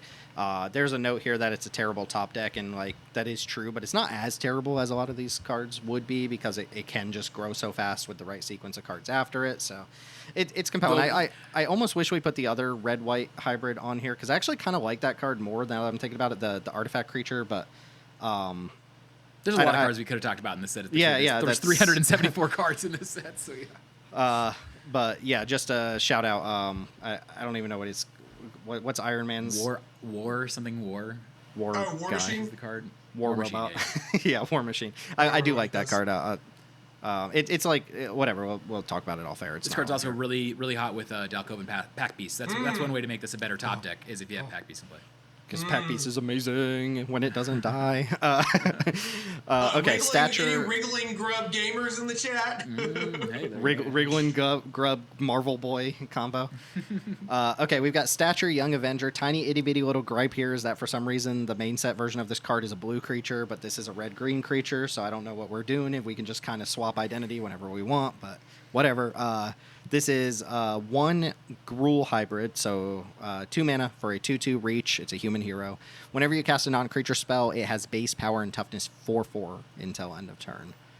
Are we planning on playing this card? Because I see like how this is a nuisance in combat if you have open mana, or I guess if you just cast a non-creature pre-combat and you smack for 4, but does it get into the hybrid sections? I think I'm out I with think this. because of the next card, I think it doesn't. If the next card didn't exist, then I think would be relatively happy with this card. Like it turns all your tricks into +2, an extra +2/+2, but then also just everything else. Like this is a beater. This is a real beater in my mind, especially in our environments where we have a lot of like spells as game objects. The problem is the next card is just so busted. This that, card, I will it's hard to say, this card is real hot with monster range. yeah, It's massive. 7 damage, right? Yeah. Any sort of double strike trick makes it hit for 8. Yeah, I think this card is totally reasonable as a hybrid card, if not for the fact that we're about to get, again, one of the best hybrid cards ever printed in Red. Okay, so let's call that one a C, and then we'll talk about this other one here. This is Gert and Old Lace Runaways. This is 2 red-green human dinosaur hero. It's a 4/3 trample, and when Gert and Old Lace enters, you may discard a card. If you do, search your library for a basic, reveal it, and put it into your hand. It's 4 mana, 4/3 trample. You can 3 mana, 4/3. yeah, I said 4. Sorry, 3 mana, 4/3 trample hybrid. It can ditch a card to go, fix your mana or hit your next land drop. This poor dinosaur. This purple-haired woman put a septum piercing on a velociraptor. What are we doing? Which one's Gert and which one's Old Lace? I'm gonna. Oh, that's a good question, actually. I don't know. They're both There's no away. flavor text. All right, whatever. Ignoring all the flavor of this card, how do we feel about the card itself, Dan? I mean, if it didn't have the ability, I think I would still have it as like an A or an S. Like 3 mana 4/3 trample is nearly best in class already. Like we have we gave a low B to the mono red 3 mana 4/3 where the ability with trample where the ability was The Cinderball. your opponents can't gain life. What's it called? Giant Cinderball. Thank you, Giant Cinderball. We get that a low B. I think this is just like, because of its hybrid nature, at least minimum a B, even not considering that text, probably an A. And then the text is actually quite relevant in a number of lanes. It's like you're playing this in your deck with Ivora and you discard a card. You're playing this as a red card that fixes your mana. This is like a red creature that goes and gets your splash land. This card is incredibly exciting to me. Maybe even competing with Shuri, honestly, for best and most keepable card ever printed in my mind. I just can't imagine cutting this card like ever, anytime soon, unless again they just keep giving us crazy Jumpstart stuff. If you've ever watched me play games, the thing that drives me most nuts is when I don't get to play a game of Magic. I can't hit my land drops. I'm going to be drafting this card like it's an S, boys. Like, I think it's It is. an A. I think it's like just an an A S. at minimum. Like this card's. How is this? I guess why is this any worse than Braun or Shuri? To me, this is just like this is just now nearly best in class without the hybrid generate nature. card advantage on its own. It does. You do have to do some synergizing to get more than the parts. But like, I do think a card that's just like a 3 mana big stack creature that also makes sure that you're going to get to play a game of Magic. Like another thing too is you can discard. If like you're getting into the mid stage of the game, you can also like discard an extra land in your hand and go tutor up another basic. And look, I know deck thinning, the whole deck thinning argument is like whatever, people want to complain about, but like it is magnified in cube, right? You're playing a 40 card deck and like you're increasing your odds by like 2-3% that you draw a real card. And like that's not much in one game, but if you play, 10, 20 games, like that's a pretty, that's eventually it's going to have a positive impact on your output. So like I think this card it's minor, but it's something. It's minor, yeah. But I think the fact that this card just makes sure that you're not gonna like brick your land drops in your green or red deck when you're playing. Like every red deck I've drafted lately has played 4 drops. Like they're just I'm playing higher curves. Like, and I'm just imagining the deck, the opening hands where you have Trumpeting Herd, and you just need that second forest, and this just solves the problem. It's like that ability is highly relevant. I think, if not for the ability, sure, it's a boring card, whatever. The ability is not boring. The ability is actually, I think, quite interesting. Multiple ways to synergize around it. Just smooths out your draws in general. Gives red again access to the ability to just splash naturally on a really incredibly well-statted creature. Like I think this card is again. It's not that it's the most powerful card ever. It's the fact that it's hybrid just makes it's close to colorless. This is a near colorless card. What are we doing? Yeah. I think S is compelling to me here. I do think Braun and Shuri basically can never be bad, in my opinion. And there are times where you run this out as a 3-drop and it dies to Galvanic or whatever. And it's like, that wasn't a bad card, but, it didn't leave you anything. So I think I have to put this in third in my own personal ranking. Sure, but I fine. still throw all these up in S tier. They're all great. I'm between S and A on this one because, like, in terms of power, I think this is probably worse than the top 2 cards in A tier. And maybe even Killmonger. It might be like in the bottom of A in terms of power, but like again, the hybridness of it makes it so hard not to say that this is a really, really cubable card when it's competing with like cards of roughly the same mana value It's like just really compelling. Well, Teld, Gert would probably be an A on their own, but with old lace, this is Gert and. Which one? Wait, which one's Gert? Which one's? I was gonna say her, but I know neither the gender of either of these things nor which one's Gert, so I don't know. Let us know in the comments who Gert is. Okay, so this is the final card that matters. This is from the main set. I think it's the only hybrid card we talked about here from the main set. Bullseye, Death Dealer. This is 2 Rakdos, 3 mana total for a 2/3 legendary creature, a human assassin villain. When it enters, you may sacrifice an artifact or discard a non-land card. When you do, it deals 2 damage to any target. You can pay 3, tap it, and sacrifice an artifact or discard a non-land card to deal 2 damage to any target. So first of all, there are a couple other from the main set: Spider-Man, Titania, and U.S. Agent John Walker. But there's a clear difference between the Jumpstart hybrid cards and the main set hybrid cards. Yeah, sure. Y'all like this more than me. I'll talk about it first. I think it's good. Well, I think we're at the point where I think in order for this to be a B, which is where I've got it graded right now, you have to turn the ETB into an advantage. But I think there's so many artifacts and discard synergies, ways to get reasons to have stuff in your graveyard that you can do that. This is a B contingent on turning the ETB into an upside, which I think is just doable right now between your Mauser factories. This is hybrid, so you could play it alongside Cryogen Relic and the Billy. We just talked about Billy Club. There's just so much material, I think, to make this happen. I think 3 mana 2/3 shock something is good.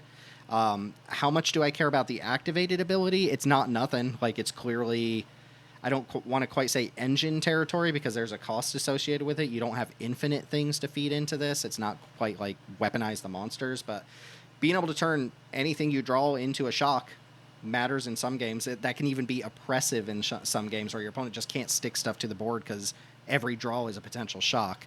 And then, hybrid gets it up to B. If this wasn't hybrid, I would have it in C, but I think hybrid does push this one up, maybe a half letter grade from where I'd have otherwise. Yeah, I want to know from a flavor perspective why he can throw an elephant at somebody, but he's not able to throw a couple of trees. Like, why can't we pitch a forest at this? I do assume that's why it's non-land, right? It's because Bullseye can't just throw a land at you. I assume that's why that rider is there. He can throw Bahamut at you if you put it, And throw Emrakul. He can throw Emrakul at you. Okay, that actually is a good consideration too. That if you top deck a land, you obviously can't turn that into a shock. So yeah, I think that's a pretty meaningful downside, given that that's what you would like to do with excess lands. Yeah, I just go to I'm kind of like the C plus. I think it's harder to get. I think it is harder to get the value out of this than you're going to want to accept, because while you do usually have something you can throw at them, it's usually not free. You've got other things that are competing for that value. There are, however, some spots where this card gets really good. Obviously, with the card Oni Cult Anvil becomes incredible because the sack is now basically free.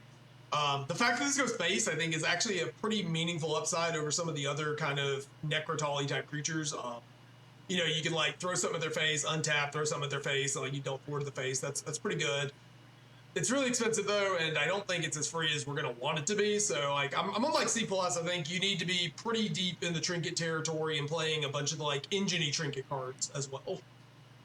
Yeah, I like C plus. Yeah, y'all covered most of it. I'm worried about the rate on this, the efficiency on this. I feel like too often you're not going to actually be getting away with anything on the card, and sometimes it won't do much at all. But yeah, there's potential here, and again, hybrid pulling a lot of weight. Mm-hmm. Yeah, and again, this came towards the end of the set cycle for the main set, where I was like, oh, this looks like one of the better cards in the set before we saw all the Jumpstart stuff. So obviously I want it to be better than it might be. I think this is a solid B being a hybrid card. Seems hard for this to be horrendously bad or bad cube equity. It just seems like it should work. Is it not? Hold on, I like this card, but it's really easy to see how this could be horrendous, right? You don't have something to sack and anything good to discard. I didn't mean no, I meant it's hard for me to see that be in the use case rather than the use case being this will work. I think it will work more often than it doesn't work is what I'm trying to say. Sure. But yeah, the floor of the card is that it doesn't do anything. So that's obviously I will say if you're on 4 mana and you discard Fiery Temper, this card's incredible. Well, yeah, what I do like about it is, again, it's not just hybrid in its mana cost. It's kind of hybrid in its game plan. You can play this with your Ivoras, Mako, Skyray, etc., and you can also play it in your artifact deck. So it's I think this is one of those cards where it's I can imagine that I will draft this card in a lot of spots, and I'm just worried that I won't play it very often. But I think that's going to often be the case for hybrid cards, so that doesn't necessarily mean that I think the card is bad. I think this card has a role to play. I wonder how much it'll actually make decks. Yeah, I do think like I'm gonna want to play this in a cube that has both Artifact Plan and like Fire Temper and probably Dr. Bees or whatever the bee card was, the being of bees. I want to have at least a couple of mayhem cards here. I want to have a couple of cards that are madness cards that we can trigger off this. But if we got that and we've got artifacts, like I think this is a pretty interesting card. But it's carried entirely by its abilities. They did not give you anything on the stats. Yeah, and I guess that's where I would disagree a little. Is I don't think you need discard in your form. Like obviously you have discard, it has more chances to do more synergistic stuff. But I think just having the artifact package in red and or black is probably enough to have this be good. Well, the nice thing is there's some overlap. There's some overlap between discarding and artifacts that they've been seeding into Grixis in general over the past few years. So yeah, well, like for example, the JDG cube, I think this would be a good fit because it fits into red, black, and red, black right now, but not necessarily because of any discard synergies. It's because of the artifact synergies. So we'll see. I think this is a very testable card. Could be a C. I don't think it's much worse than that in most cases. But last card that's not on here. Got to mention the Gainlands. Gainland printing and mentions will continue until they stop printing these as the dual lands in every set. Just got to get it off my chest that we don't need another set with the Gainlands. Like give me something to chew on here. I don't know. Pick any theme from this set. And be like, okay, could we have made lands that worked with that theme somehow? Like, at all? I don't know. I guess they tap for mana for power-up abilities is the synergy there. Yeah, the weird thing to me is that, like, in 2024, we got so many new, interesting lands. We got the Duskmourn Unlucky lands. We got the Pingers from OTJ, the Deserts, the Crime lands, I should say. We got the MH3 Fetch lands. We got so many new interesting lands, and then since then we've gotten nothing. And once I was talking about this with somebody, and they were like, "Well, it's really hard to continue to iterate on peasant, retail limited level power level lands." It's like, well, it wasn't hard in 2024, so why is it hard now? Have they really explored all of the space available? That's hard for me to imagine. Even if it was like towns, Cool. right? Like, could you not have named these get rid of the Gainland text and call them layers, right? And then on all the cards that care about heroes or villains, make it heroes, villains, or layers, and now your lands can trigger just something, this, just something. Or put land types on the Gainlands. Like, come on, that's the easiest next evolution for this. We've had the first time we saw Gainlands was Khans of Tarkir a decade ago. Like, we can iterate on Gainlands and give them land types. It probably breaks nothing in limited, and it's upside for everything outside of limited. Yeah, it's just wild that they've printed a bunch of different versions of this same cycle of lands. It's just why are we not iterating at all? I'm thinking back like a year or two ago when we were so optimistic that we were just going to get more lands. Or gain a life or mill a card or something like that, where it's like this very small other upside to just give us something to work with, and they don't seem interested at all in giving. I mean, there's so many sets coming out. There's so many sets, and yet they're just not iterating on any of these lands at all. It's a bummer. Yeah. I know that it's like tongue in cheek, but I do want to keep reiterating that until they they give us something. So, okay, that does square away our review of the cards from Marvel Super Heroes and Marvel Super Heroes Jumpstart. Again, we could have gone on for probably another 15 to 20 cards easily. That would have ended up probably majority being C's, and I'm sure something has slipped by us given how big Jumpstart is, and the way everything was spoiled. So we'll have to circle back around to a lot of stuff here. But I guess overall thoughts here on the sets, whether that's the main set and Jumpstart, and then let's just make sure we've got our tier list squared away where we want everything to be. Yeah, my overarching thought is I think that this is the most impactful peasant set we've had since MH3. Not for the same reason. MH3 gave us incredible power outliers across the board.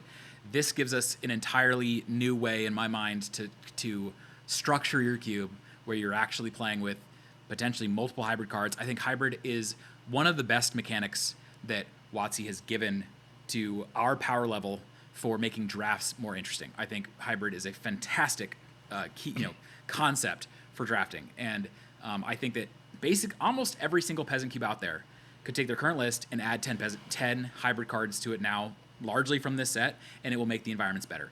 So as long as you're willing to do that, as long as you're willing to play with the Marvel cards, which if you're here, hopefully you are willing to do that, then I think that this has the potential to have just a massive impact on Cube. In terms of like the power level, there's not a whole lot of cards here that are massively powerful, but I think that's also probably a good thing. Like, we don't want to see them taking these Universes Beyond sets and just maxing the power level to get people to buy the cards. They seem to be comfortable that people are going to buy this stuff anyways. They didn't really need to push the power across the board. So I think that's good too. And I think we got multiple exciting blue cards, which again, for both of our environments is the area that needs the most help. So I think that this was a slam dunk set.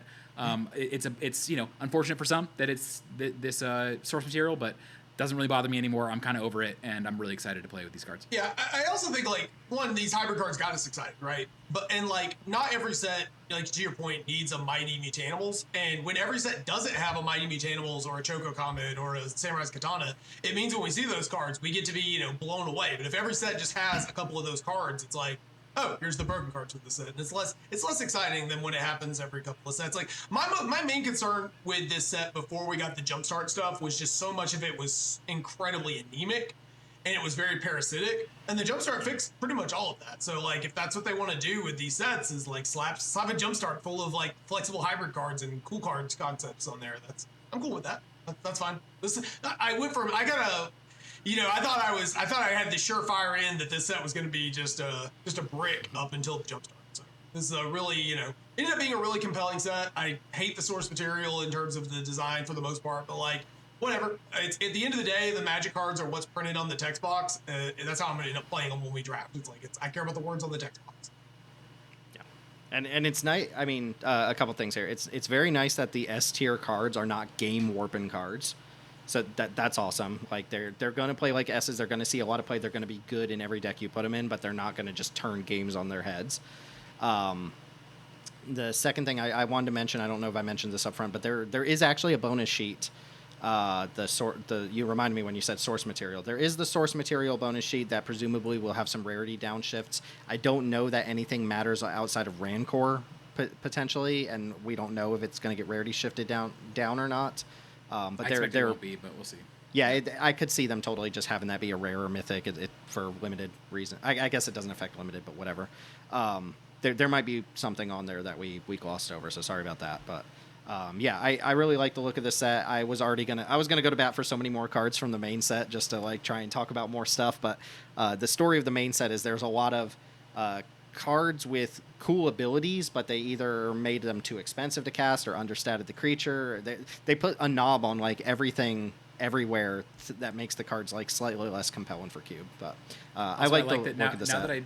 Now that I know that Fletcher laughs every time we say knob as an Englishman, I just gotta say it 10 times more often per set.